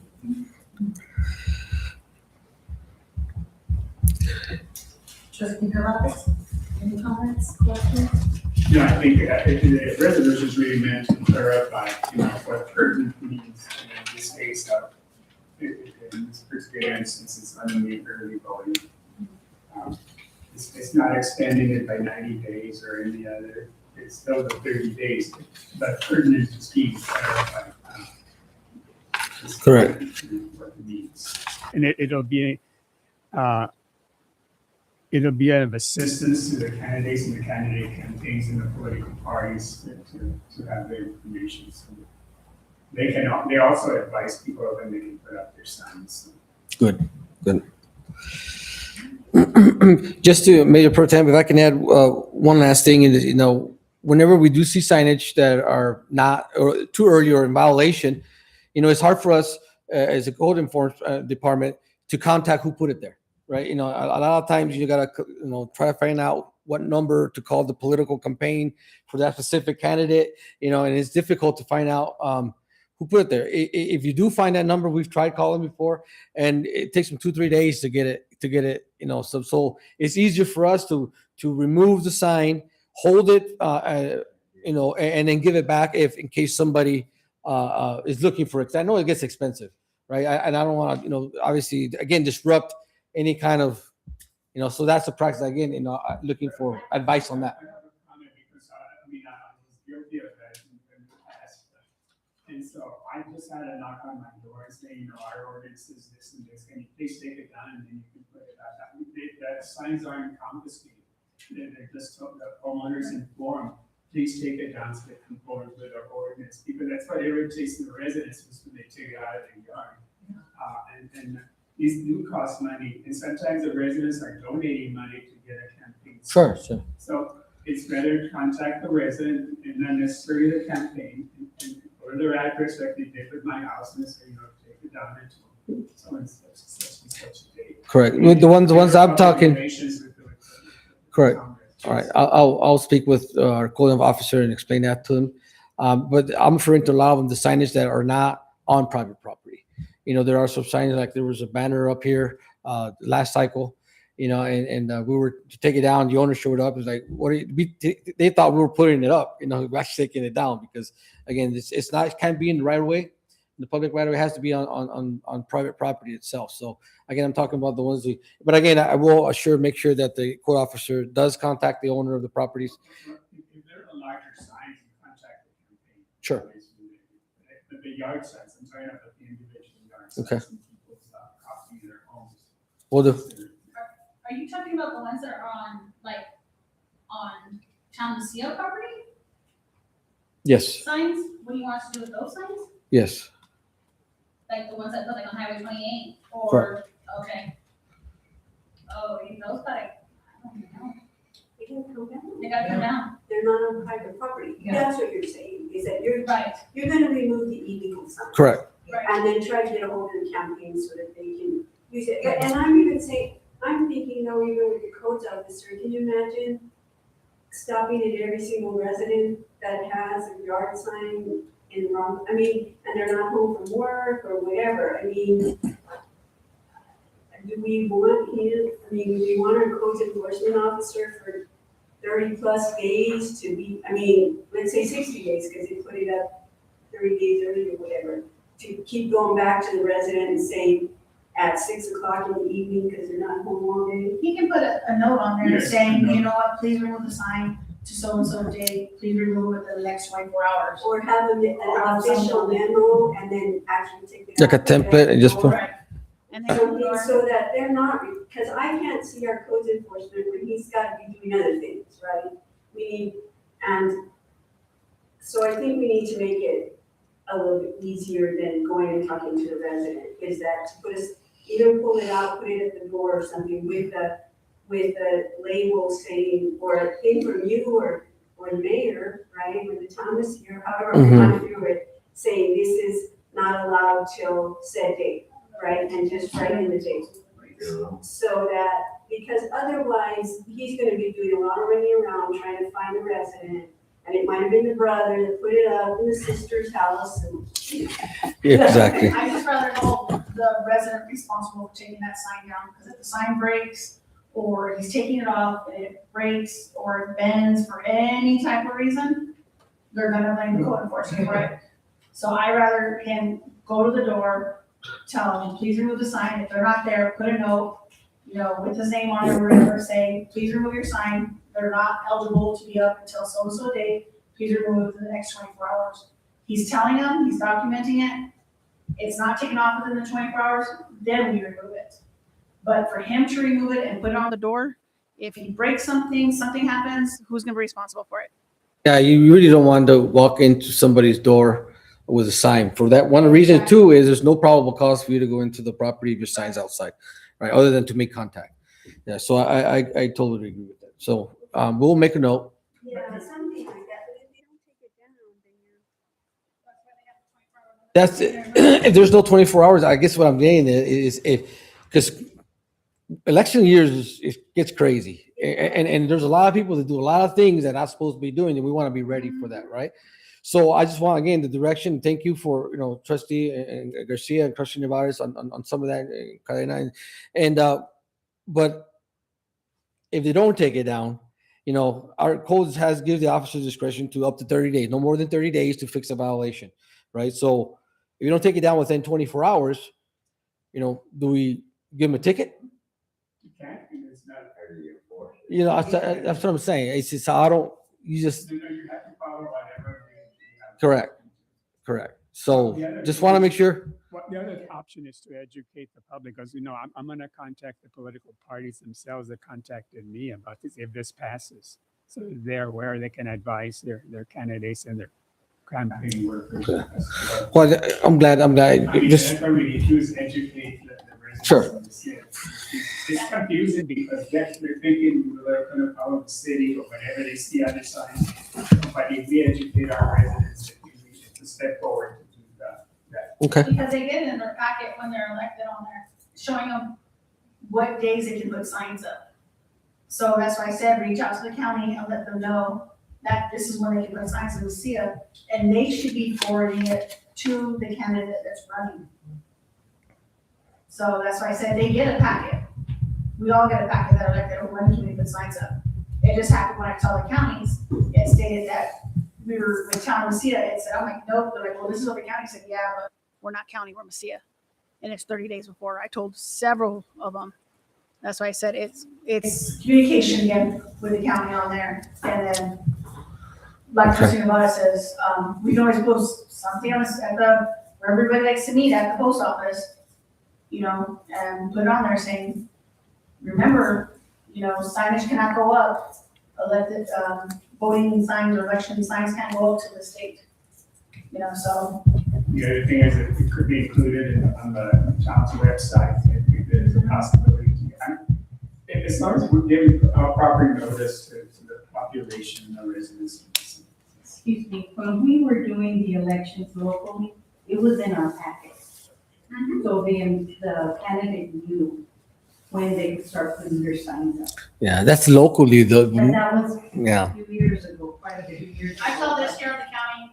But we had it in our packet, it was very clear when they could start putting up their signs. And that, they just need to know, that's all. Well, yeah, let's hope so. I Yeah. mean, I guess there'll be the outliers that keep your signs up anyway. Like you said, I mean, sometimes things happen and we don't have control of that. And we don't want to absolutely put our own employees in. Okay. And one last, I keep saying one last thing. You know, my understanding, whenever the voting is happening, the campaigning needs to be so far away from the building. The last time it happened when they were like on our own parking lot, right? So what is considered, I think it's 100 feet 100 feet, and it's clear from the door or from the property? from the building. From the building, okay. Clerk's office, clerk's fine. I mean, because I see it at Corporate Center and other corporate locations. This is that limit. Okay, all right. They can't even park their car. One year we had a car, somebody was campaigning, and they parked their car in front of the building. Right. Their license plate had the name on it. We had to ask him to move. So then they came over here and parked back here, and we had to ask him to move, because it's 100 feet within the whole. Not the building. entrance, just the building. Not just the Got it. entrance, Okay. The whole building. And if you look so many years, it's where the bench is, just past the bench that's here in this median. It's right there, that's 100 feet from you. All right. So if somebody's parking in the parking lot, we need to ask them to move. Yeah. Got it. Yeah. That's all I have. If you're past that. Sure, If yeah, you're on that side, it's not a problem. We can always put a sign that says no campaigning. yeah, we're planning it right there And now. the county does that, because Right. they take care of the election. You don't have anything to do with the election. They need to do that. Okay. And they're real good about it. You might want to ask them who you contact if it's passed, I mean. But that should be the people up here working the. They have the poll workers that are notified and they're the ones that are going to enforce the comment. And if we have any Well, issues, no. we just call the contact person that Okay, the perfect. Thank you. roll call vote, please. Mayor Pro Tem Johnson Burr, Yes. trustee Cadena, Yes. trustee Garcia, Yes. trustee Nevares. Yes. Mayor Pro Tem, the roll call is 4 yeses. Thank you. Next, approval, letter D, historic preservation nomination, 1650 Highway 292. Hello, good evening. So I do have a presentation. Need a Oh, pardon. Motion, Pardon. motion and a second, please. So moved. Second. Who was that made the motion? Cadena? Trustee Cadena.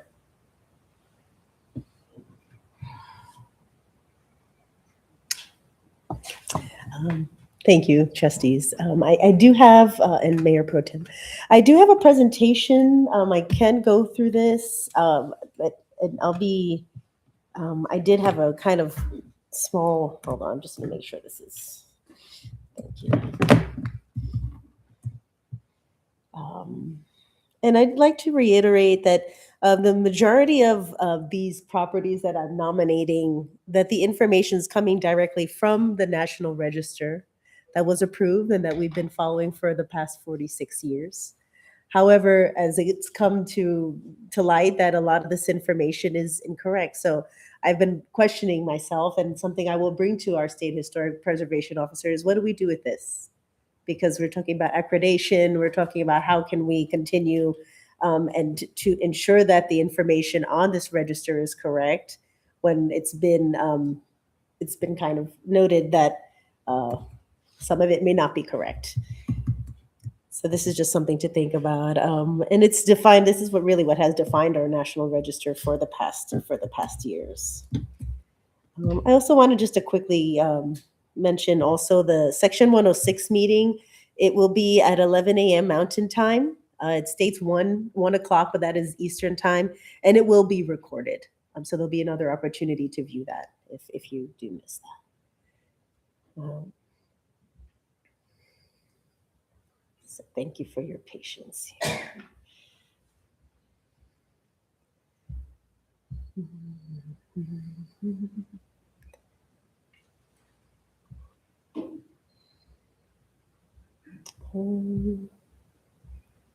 Is this? There we go. All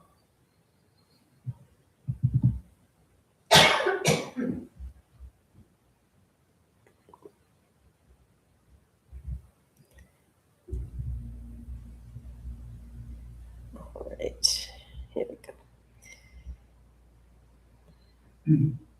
I just wanted to also give us another background on what we're doing here with this local list, because it's very different and separate from our national register. And this is just going according to what the requirements for our certification as a certified local government are. And this is why we begun this list. My initial sentiment was that we can take whatever we had on the national register and just kind of put it on, because that made sense at the moment. But now the purpose of this is to individually accept these structures with information.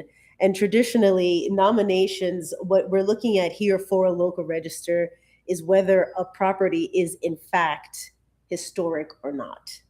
And I personally feel, I agree with what the majority of the trustees and Mayor Pro Tem mentioned, that I love to add a narrative because it brings a structure to life. It brings honor to the residents or their history of the Mesieros who have been here, people of the past, and it also honors the future, the generations, for them to see these names. I don't know why this is taking so long to load. So what we're looking at here is whether the structure is actually historic or not. I technically, because they hold historic integrity in themselves with workmanship, they being historic structures with adobe materials, with their traditional style, territorial style, which is the majority of our structures here, that alone makes the property historic.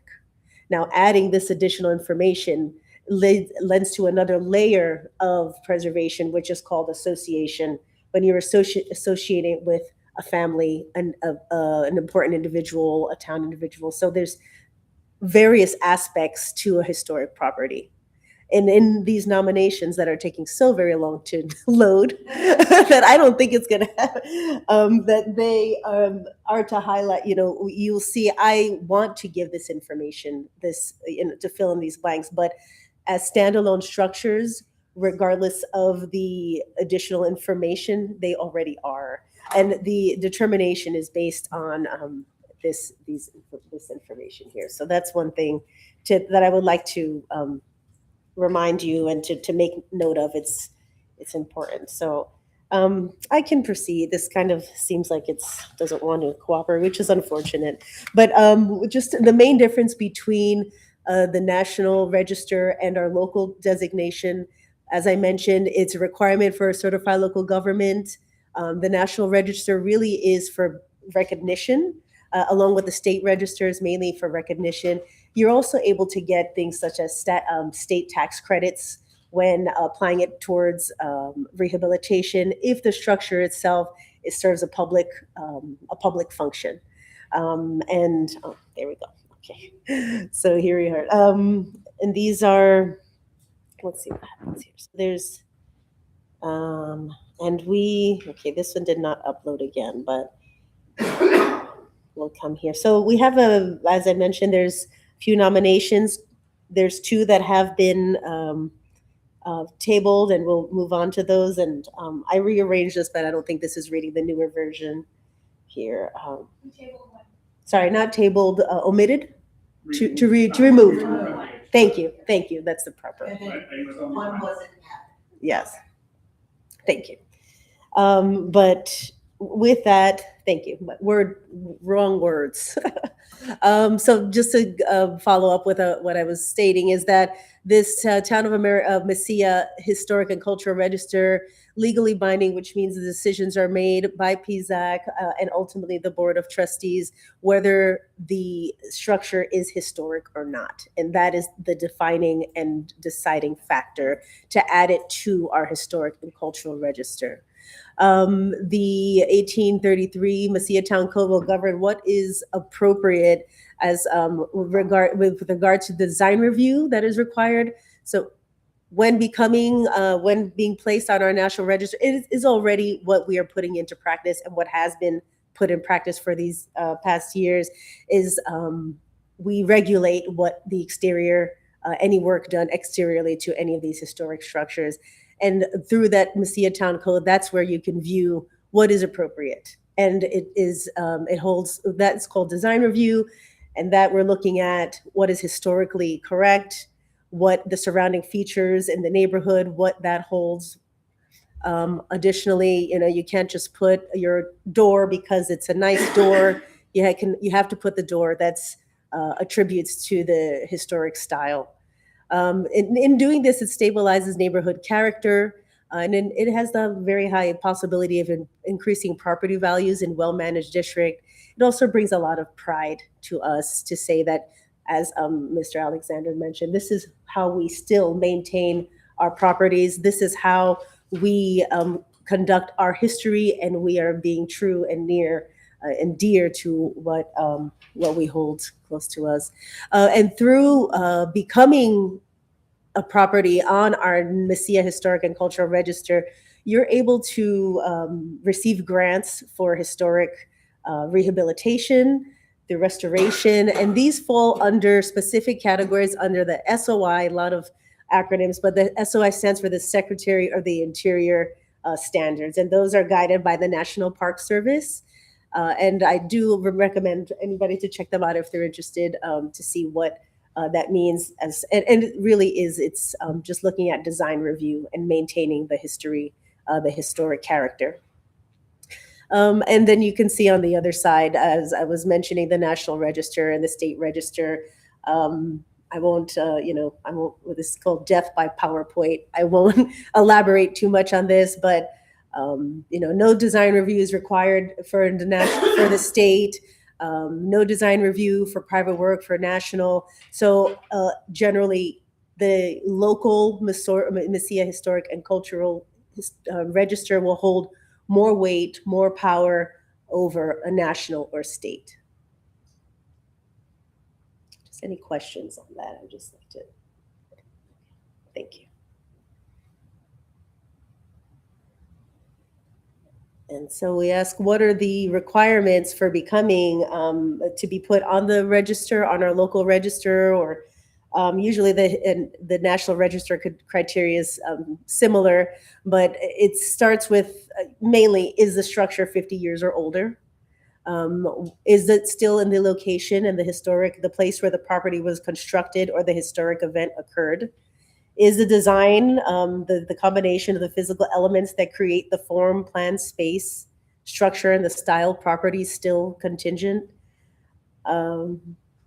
Is the physical environment of a historic property, is it still within the setting? And the materials, the physical elements that were combined or used during this particular time, are they still in fact demonstrated in that property? And workmanship, the physical evidence is of the crafts of particular culture of people or any given period in this history. And feeling, feeling is intangible, right? But how this property or the structure, historic sentiment, does it still, museum piece? I always look at a museum piece. When you look at it, does it still fit within the surrounding area? So these are a lot of the main key points on how to define whether a property is historic or not. And in addition to that, you have the significance, which it can add significance. Was it a famous architect? Were there famous people attached? Those are people who are integral to the development of the town or the area, the region. And if any events happened in that space, was it an important gathering social space? Was it something that was just, were there marches held there? Was it a transportation depot out there? So something that really contributed to the development and the history of the town. And so, as I mentioned, these nominations, anybody can do them, but we are looking to get the most accurate information. However, the historic quality can be independent of structure narrative. So that's something too.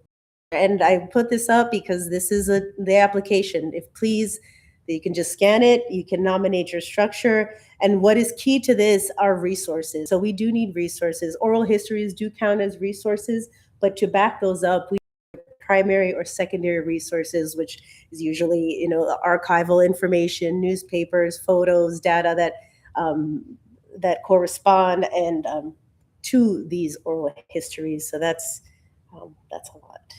And as one of my main resources were the National Register, but also looking into private indigenous. And I finding some of these properties, and this would be the first I'm nominating here. And I'm calling it the Orona silo. However, it is just the silo that I'm nominating. It is not the home and the place. This is the last remaining silo, and you'll find it off Highway 292. It holds the original materials. It's fully concrete. And it was, the predecessor of this was the wooden silo. And it wasn't until about 1915, after the Elephant Butte or the Rio Grande project came into effect, that these concrete silos were constructed. It's interesting. Prior to this, a lot of the here, I'll just read what I have here. Although silos were found throughout the United States in the frontier era, they really did not appear in southern New Mexico until the Elephant Butte Irrigation District began operation. Prior to this, agriculture in the Mesilla Valley focused mainly on fresh market crops, fruit orchards, and open range ranching. Silos are now rare in Mesilla, where there was more than this one that stood here. They are an example of our agricultural history in the past, where they once stood as agricultural landmarks. And there's a really wonderful 1950s USDA kind of graphic just explains which counties, how many silos, and at one point in 1950 in Doña Ana County, properties that were between 1 and 9 acres, there were 22 silos within Doña Ana County. And to my knowledge, I mean, this is in Mesilla, this is our last one. There was one more that we had on Union, and unfortunately that was demolished, and now there stands nothing. And hopefully this we can be compelled to save and nominate this one. This silo really gives us some insight into our American technological process and its experience here in Mesilla.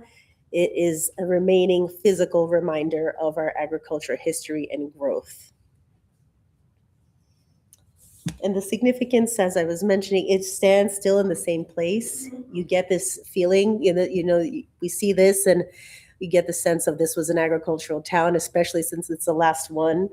We're also looking at the surrounding area that is still farms, although probably not what was being farmed before.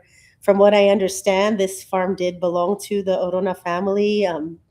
Commissioner Gallegos, he stated that his grandfather would get milk and dairy products from this farm, and it was a bustling dairy place. That's this one here.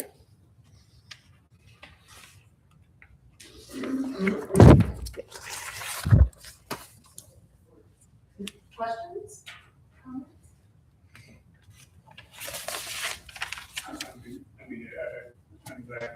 again, there's going to be a lot of sign. I was sorry to see the other one go a few years back. Yeah. But it's a positive step.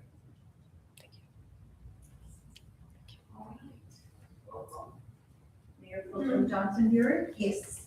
Trustee Cadena. Yes. Trustee Garcia. Yes. Trustee Nevares. Yes. Mayor Pro Tem, the roll call is 4 yes.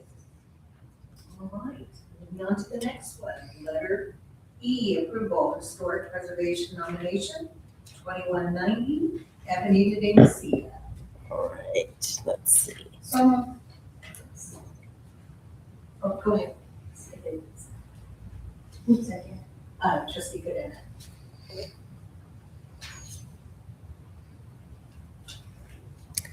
Thank you. These properties were nominated by Karen Rice, daughter of Emily Cano, and she was very excited to do. And I'm very, very grateful that she did so. She provided me with multiple documents. Some I would love to share with the trustees at some point. That we probably, he kept his records in pristine shape. So really awesome.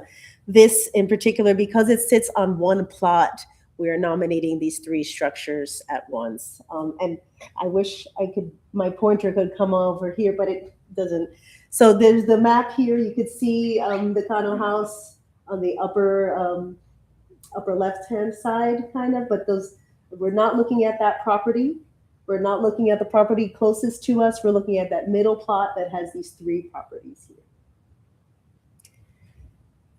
And I will tell you that 2 of these properties are already on the National Register. And this one here, I will, let's see, let me get it from the library. So this number 38, and let me just confirm, I believe 38 is, okay. 38 will be the Café de Mesilla as we know it today. And it states on the National Register that this flat-roofed, stuccoed adobe residence has wood frame windows, some of them fronted with rejas. There is a ramada on the facade of Vigas and Latillas, established in 1920. It's a contributing building on our National Register currently. And this building, like I said, this information, and I guess as time moves on, which is, we're always presented with more information. According to Ms.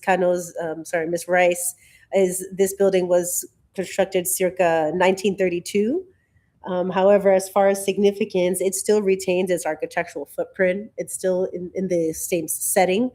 It still retains its historic materials, the adobe and the wooden frames and windows, and it also is associated with historic, with a cultural gathering space. This town, and what Ms. Cano has written, Ms. Rice has written, is that this location was once, this building has been commercially occupied on and off since 1961. And it has been a barber shop, the Peluqueria Cano, an engraving shop, a jewelry store, an artist studio, and a number of restaurants, about 4 restaurants, and it has been occupied as restaurants for 40 years or so. So not only are we nominating this as the historic structure because of its retaining its materials and its setting and its feeling, but it was also a great cultural gathering space. And that was the cafe in front. Following that, we're looking at, let's see here. Now the adobe building that's located on the southwest corner, which is what I call the little white building over to the back. And that was once known as the Potters, the old Potters. But it had a previous function before that. Once again, any information is always welcome. But regardless of that, it still retains also its historic workmanship, its footprint, its historic materials, and it retains. It's still in the same space. And so that in itself holds significance. And that building is stated to have been constructed around the same time, around 1930. And the third and final structure here is the unplastered structure. Actually, one of my favorite is this. You'll see it right here. You probably, as you go up Calle de Medanos, it's just stunning. I think it's beautiful, but it's been unplastered for its whole lifetime.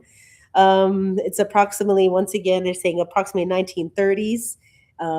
It functioned, I believe, as a workshop for Mr. Cano and their predecessors. There were some other families that use that as a workshop, and I believe Trustee Navarez also has some. Was this the property, Trustee Navarez? It was owned by Elena Gonzalez, which is my mother's half sister. Yes. And that's new information for me too. So, I mean, I'd like to make this point because the history is always, there's so many layers to it, you know, and there's so many different approaches we can take. And I think the best way is to take all approaches, right? And we can't omit, but with caution, right? But overall, this building retains its feelings, its architectural footprint, the original adobe materials, and it's quite, you know. And another thing to add is it's very interesting. We don't know any of the architects that built these historic, and they were probably just made by a local. So, but even more so, they were made with the dirt around us, the water from the Rio Grande, and that makes it that much more special and unique and worth preserving. So. And that would be it for this for these properties. So let me tell you about the barbershop one. There's a little look into it. The barbershop, do you know where that seat is at? Where The the seat for that seat- barbershop? oh, Do you know where it's oh, at? no. At the museum. No, it's at Fort Sumner. Fort Sumner's historical event there. Look into it, and it'll say there the barbershop from the town of Mesilla. It'll tell you who was in it, and it'll actually tell you who sat in it. And they actually have a picture of it. Yeah, so I would look into it and then let me know who sat on that chair that was in that barbershop. And you'd be surprised, a lot of people not aware of it. And it was Billy the Kid that sat in that barbershop, and they have that picture, and they have our seat in Fort Sumner. Really, for that one in particular, that's interesting because I've heard that was another barbershop somewhere on the plaza that happened. Look Oh. into Fort Sumner. Okay. Yeah, Fort Sumner. Somewhere up in Yeah. Lincoln, by Lincoln County. They have the seat and everything, so Don't think I didn't want to steal it. I'm bringing it back. That's cool. And then I'll just read briefly. I didn't read that, sorry, but this was on the National Register for that structure. This is an exposed adobe structure built in a U shape. It has a flat roof with a parapet, wood frame windows, and tin canales. The building, which at one time was a residence, is now used by Ray Cano at his workshop. And they say this one's here at 1890 that it was established. Thank you.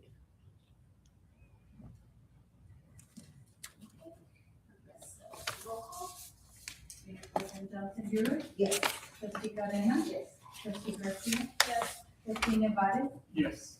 Mayor Pro Tem Harris, the roll call for you.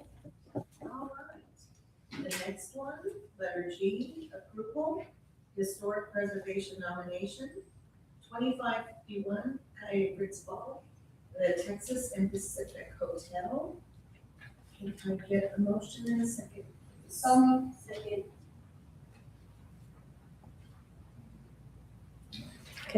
Thank you. Okay. Now this structure here is also on the National Register as number 128. And just as a side note, I am happy to present our National Register to anyone and make copies for any of our trustees. We also, and Mayor Pro Tem, there's a lengthy document, but there's a shorter, more concise one. And we are looking to make it digital and put it on our website as well. There's some missing pages. So this is number 128, where it states the structure is all that is left of the Texas Pacific Hotel, one of the important social centers of this region during the 1870s. During its heyday, it also housed a spacious bar, billiard room, and theater. It was much larger than the present structure, having occupied the whole block. The building today is used as a residence. It is stuccoed adobe, has wood frame windows, and many of them with pediments, canales, buttresses, rough-hewn lintels, and are evident above some openings. And the building fronts the street in the traditional manner, and it is established at circa 1850. What is wonderful about retrieving these historic deeds, and what I had a great project with the Doñana County interns, where they looked up the initial deed where they could find them for all of our historic significant properties. And this one in particular also revealed that besides being this Texas Pacific hotel property, it also it also housed our old land office, which was known as La Asociación Unificadora Hispanoamericana.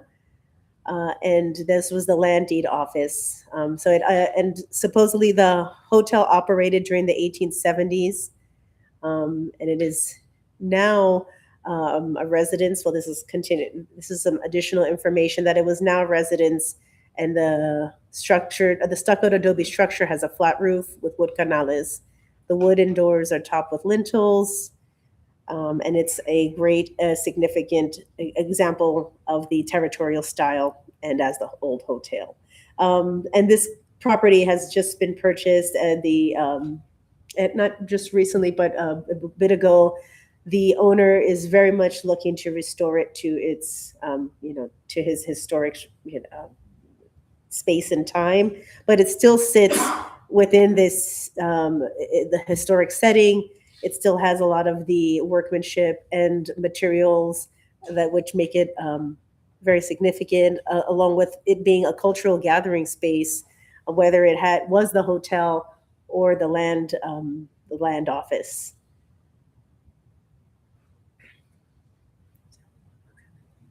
Thank you. Questions, comments?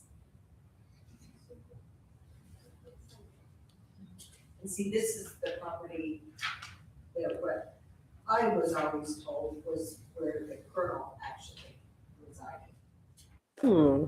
Interesting.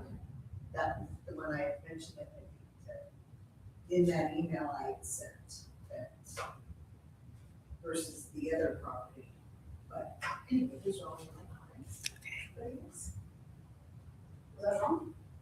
Am I wrong about that? We still need to do more research. So I'm happy to, as I mentioned, we're debating on whether the property is actually historic or not.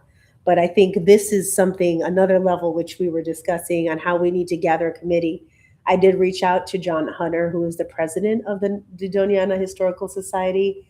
We're kind of buddies. I've also reached out to the Historical Society, or I don't know what they deem themselves. It's the meeting that with Buddy Ritter and them. But I also would love Mr. Alexander, our residents, and those who are very in tune with the history of the town to be part of building these narratives for these buildings to honor, as I mentioned, to honor the families and to so it can be continuous in the future of the town. So my question is, I guess, is if it does get approved, can we go back and correct it, or we cannot go back and correct it? Absolutely. This is just stating, is the property historic or not? And the information I'm already reviewing it. It's under review. So these are just, the determination is whether the property is historic. The information that's attached to that can always be corrected, and I'd be happy to come again and present to you what the final, but there's always going to be additions. This is always going to be a perpetual, almost like an open book, because you'll find information down the line at some point that others did not know. So, remembering we've been dealing with this register for 46 years. And so I'm trying to correct what has been said, and it will be corrected. So when you submit it, do you submit it with what we approved, and then we have to bring it back to So the board, how does that work if it,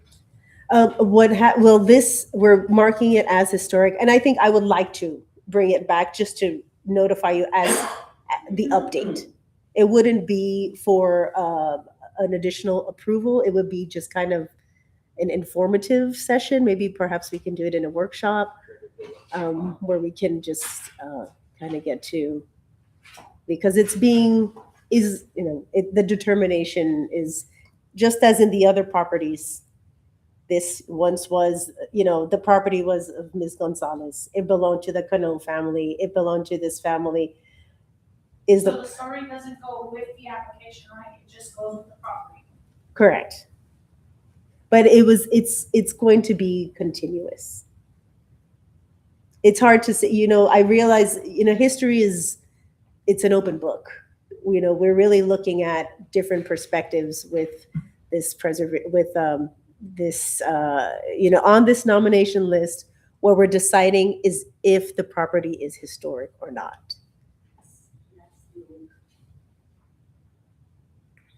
I mean, I'm sad that my dad's not alive, because he would know a bunch of this stuff, right? And all our parents that are as old as I am, because that's the generation that we already lost. And I know that he would know a bunch of stuff about the Cano house. I mean, they were actually relatives also, but everybody's a relative is what it sometimes boils down to. So it's interesting, and it'll be, and everybody, I mean, both things can be true.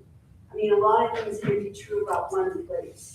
I mean, it has shifted so much over time with Plaza, everything, and people moving in and out, people taking people in. I mean, all those, I wish I would have recorded my father, as we were driving by. You know what I mean? Driving by these structures, because he had a lot of things in his head, which his father did too, about, like, I don't know if I knew my way home if the sidewalk was gone. The sidewalk's been there all my life, right? And I live right next to it. So, it'd be hard to find home if it was gone, so I'm glad we're preserving it. But, so all of those things are pertinent. But I don't remember the dairy, but I'm sure, my father was there since the 1920s. So anyway, so that's interesting, but we'll continue.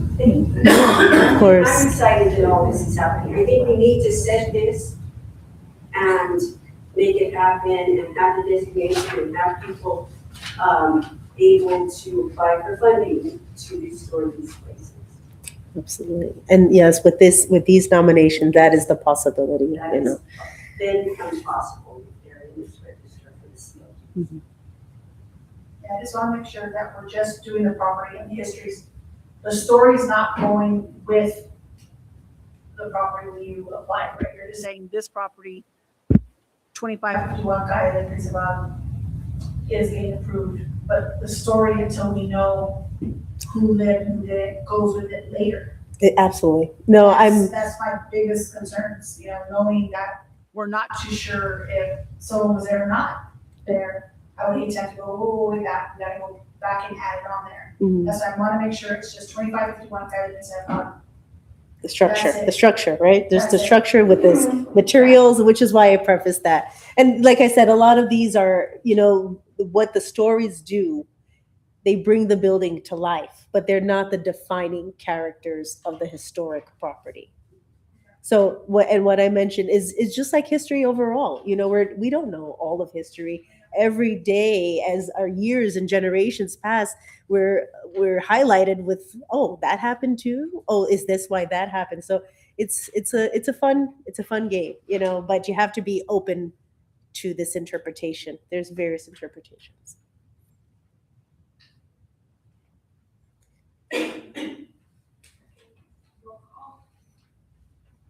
Mayor Pro Tem Johnson Burek, Yes. Trustee Cadena, Yes. Trustee Garcia, yes. Trustee Nevares, Yes. Mayor Pro Tem, the full house, 4 yeses. Thank you so much. Thank you. Good comments. Yes. Thank you so much. Any questions, I guess? Any further questions? Thank I you. hope to hear the final results Please, and I please encourage everybody who has any information, pile it on to me. And my office is here. I'm always willing and happy to speak with everyone. So thank you. Thank you. Right. Public input.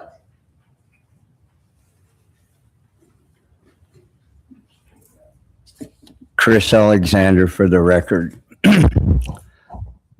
What just happened is exactly what you were forewarned about. You do not put something on the register knowingly that it's not correct.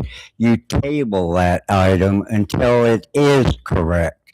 You don't vote on something saying we're going to go back and straighten it up.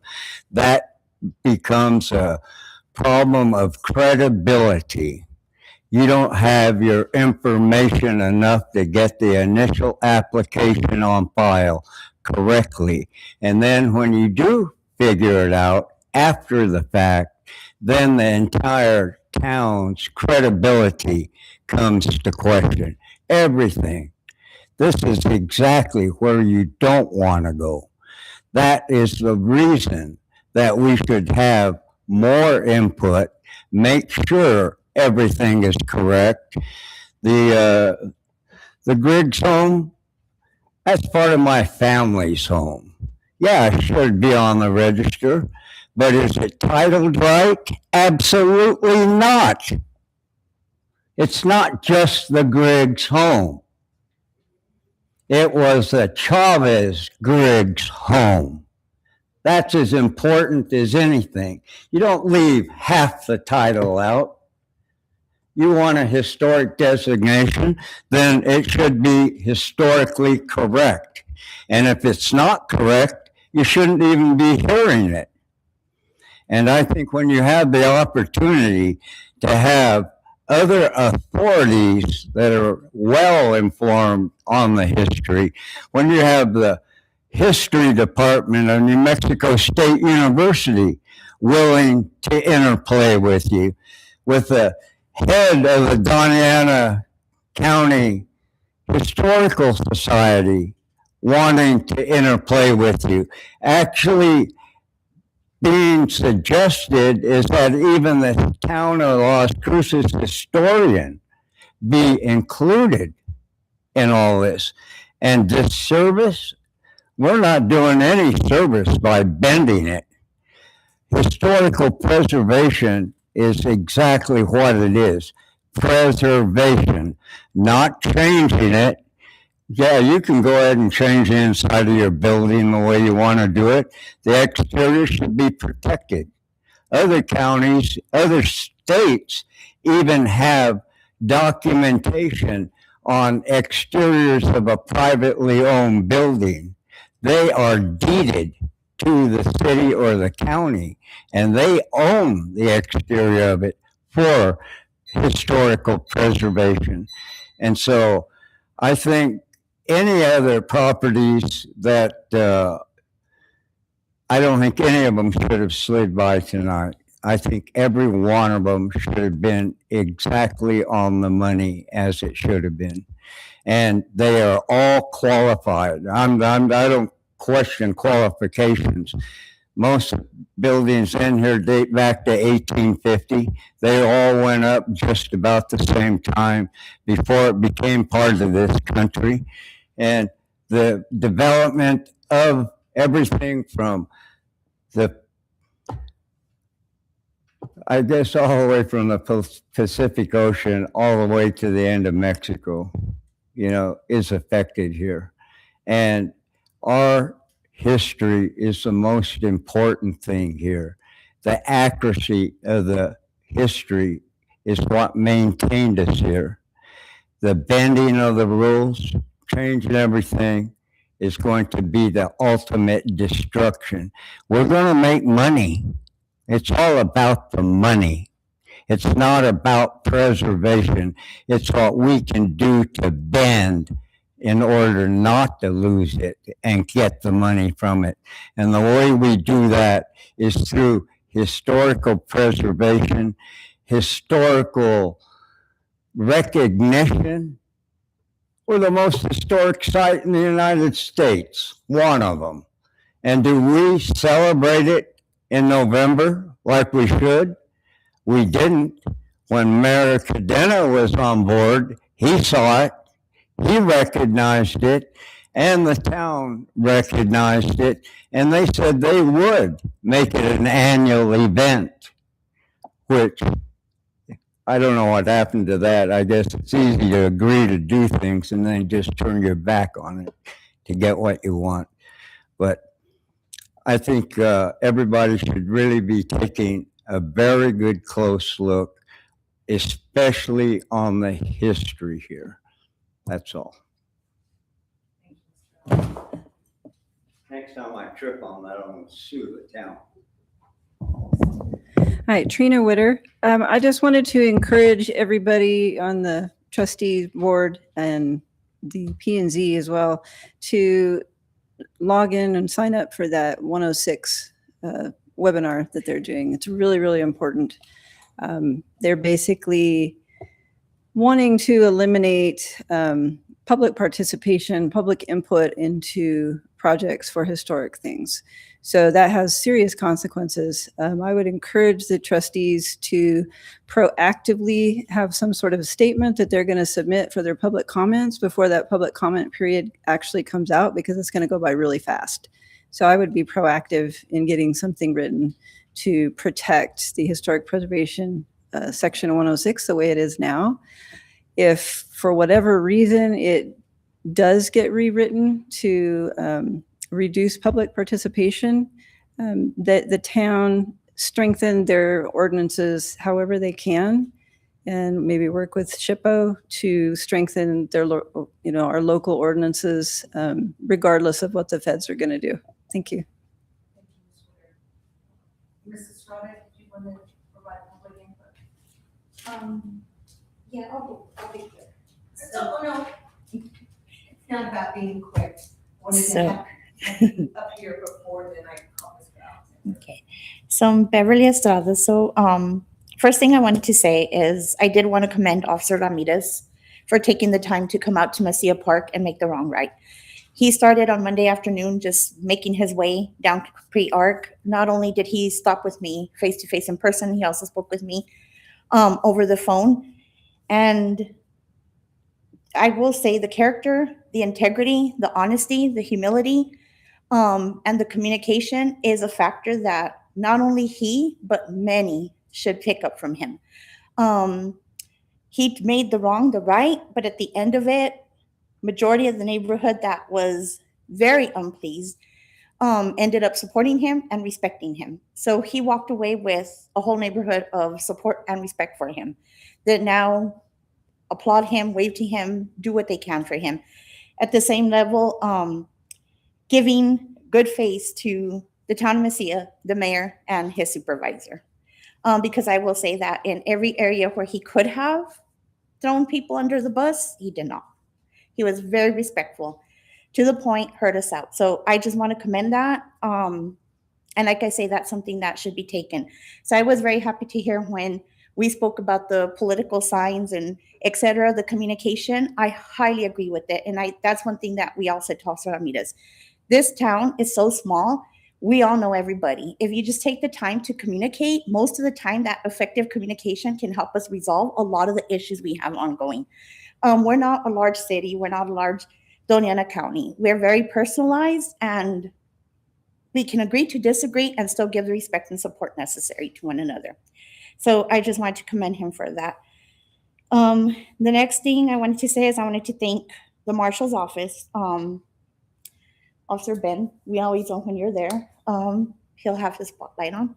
So we're aware he's patrolling. As Trustee Garcia did say, there is the issue with the dirt bikes, the speeding cars. It almost seems like they know when marshals are there to when they're not. Like, I don't know, but now without the ditch, and I have said this before, the ditch served as a sound barrier. Now the sound barrier is gone. We hear everything. I hear semi trucks. We hear the zooming cars. And I'm saying they're going well over 40 miles per hour. Times you hear them revving. I don't know if there's like racing, and I don't live close enough to just peek out my window. I could ask residents to look at the cameras, but you can definitely hear it. So once again, the street lights, I don't think that the street lights benefit. I think that it gives them more of a lit way to be able to complete their foolishness and their activities.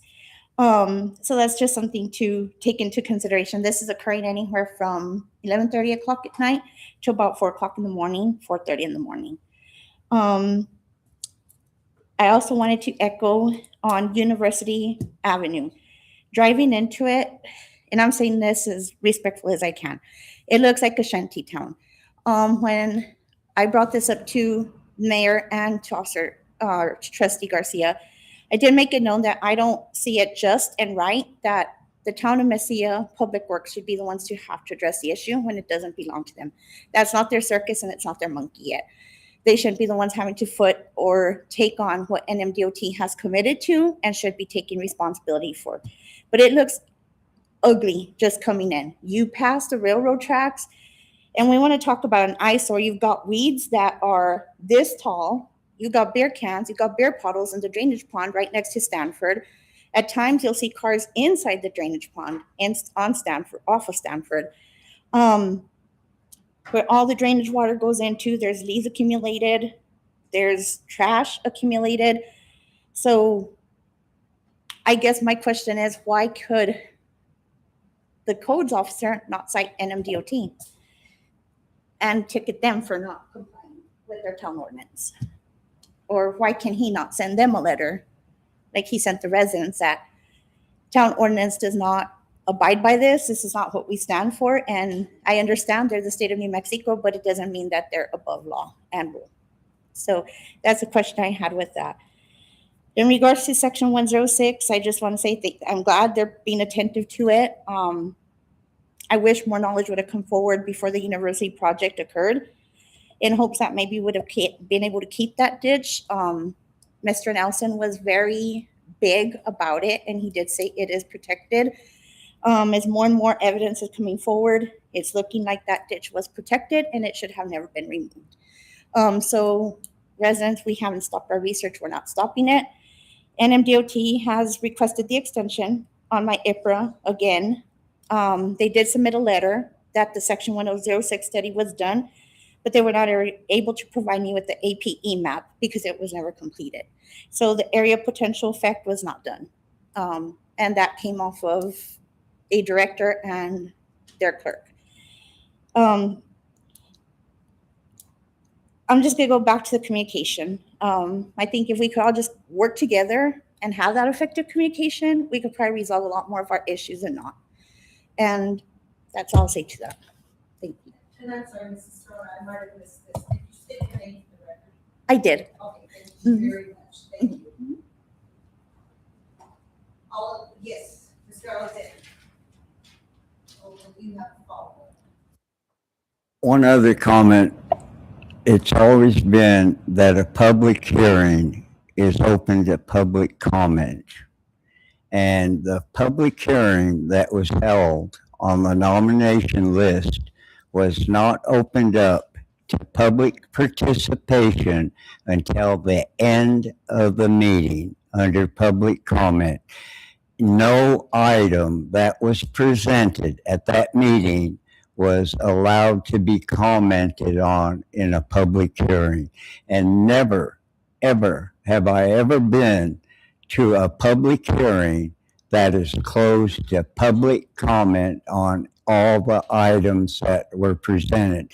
The way that hearing should have been held would have been item per item, introducing it and opening it up for public comment, not for the Planning and Zoning Board to get a presentation on every item and then at the end of the meeting open it up for public comment. So I don't think that their procedure is the way it should be.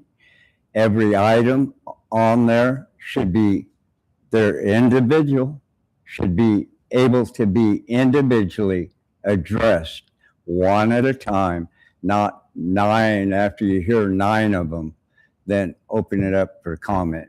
You lose too much ground because there's so much misinformation that's being presented that you can't keep it together in 3 minutes. It's impossible. And so when you have a public hearing is made for the public to participate. They should be allowed to participate as the meeting's going on and the items are presented. So I think some serious consideration should be looked at as to what procedure and how you're dealing in a public hearing, because we're going to have a lot of public hearings coming up in the future. And I think we should have the proper format. The proper format was, it was open to public participation. We can't have public participation after it's a done deal.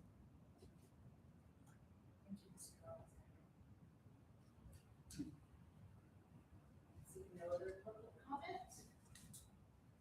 Board of Trustee Committee reports and comments. Trustee Navarez.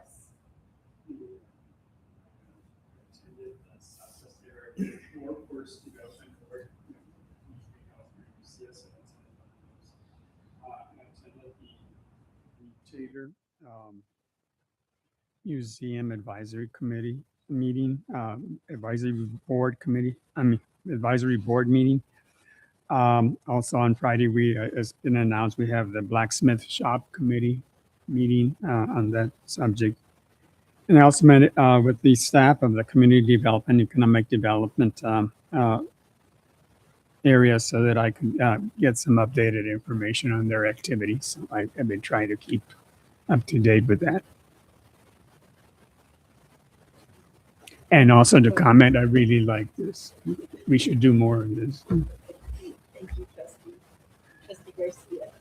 There was an MPO meeting. I did not attend because I was out of town at the time on personal matter. Marshall and I have not seen eye to eye on dates and when we're going to meet. Either I'm busy, he's busy, but we are trying to set a date on something. Also, too, for the record, the reason why I did say yes to those is because the story's not being attached to the historical preservation. It's just the address, not the building, not the story, not nothing. So the story's not attached to the historical building. And my last comment is, Board of Trustees, you guys got to remember why we're up here. We are the voices of these residents. We are the voices. If they have a concern, it is up to us to research and help them out. It is not for them to do the research and for us to sit here and just nod our head. We're all busy. I get that. I'm working 12-hour days and I still make time for it. I hear them out, make the time, and I research it. We are the residents' voices. This is how we got this seat, because of their vote. We don't just come up here and be like, okay, well, she hasn't forwarded me anything or he hasn't forwarded me anything. No, we are here to hear their complaints and speak on their behalf and help them on our behalf. Remember that. We're not here for ourselves. We are here for them. That's all I have to say.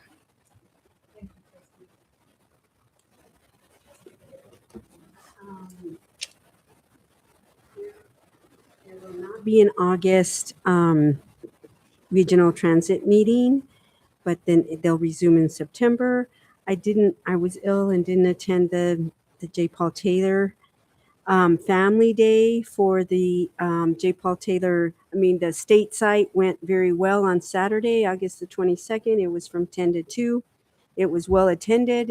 It seemed to have gone very well. So with the support of the town of Mesilla, it went off very successfully. Thank you, Trustee Cadena. Yes, we had a MPO meeting on Wednesday, August 12th. One of the key things was the resolution was approved authorizing the MPO to enter into MOU with the New Mexico Department of Transportation, the City of Las Cruces, and the South Central Regional Transit District. We also had the road safety audit process overview presented by NMDOT, and they actually had a very informative and very educational presentation on the process as to how federal funding is distributed to states and local municipalities. So if anyone's really interested in seeing that, you could probably, you can let me know or contact Mr. Andrew Ray from the MPO. And then I think that's it. Our next meeting will be Wednesday, September 9th. And I will just, since we're here, announce this Thursday, August 27th at 5 p.m. We will have a work session on the nuisance and noise ordinance. Thursday, September 3rd at 5 p.m. We're going to have a work session and public hearing involving the University Corridor and Mesilla Park neighborhoods. Then Monday, September 14th at 5 p.m., we will be having a work session and public hearing regarding the municipal streets and possible one-ways for the town of Mesilla. And I believe that's all I have. Are the flyers ready for the university? You know? Can I get a copy of it? I'll make my copies so I can start walking through the mayor's work.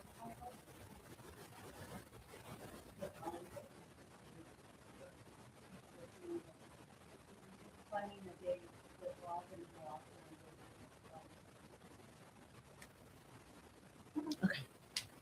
All right. With that, anything else? With that, we will adjourn at 8:35 in the evening. Thank you, everyone. Thank you, staff. Thank you, trustees.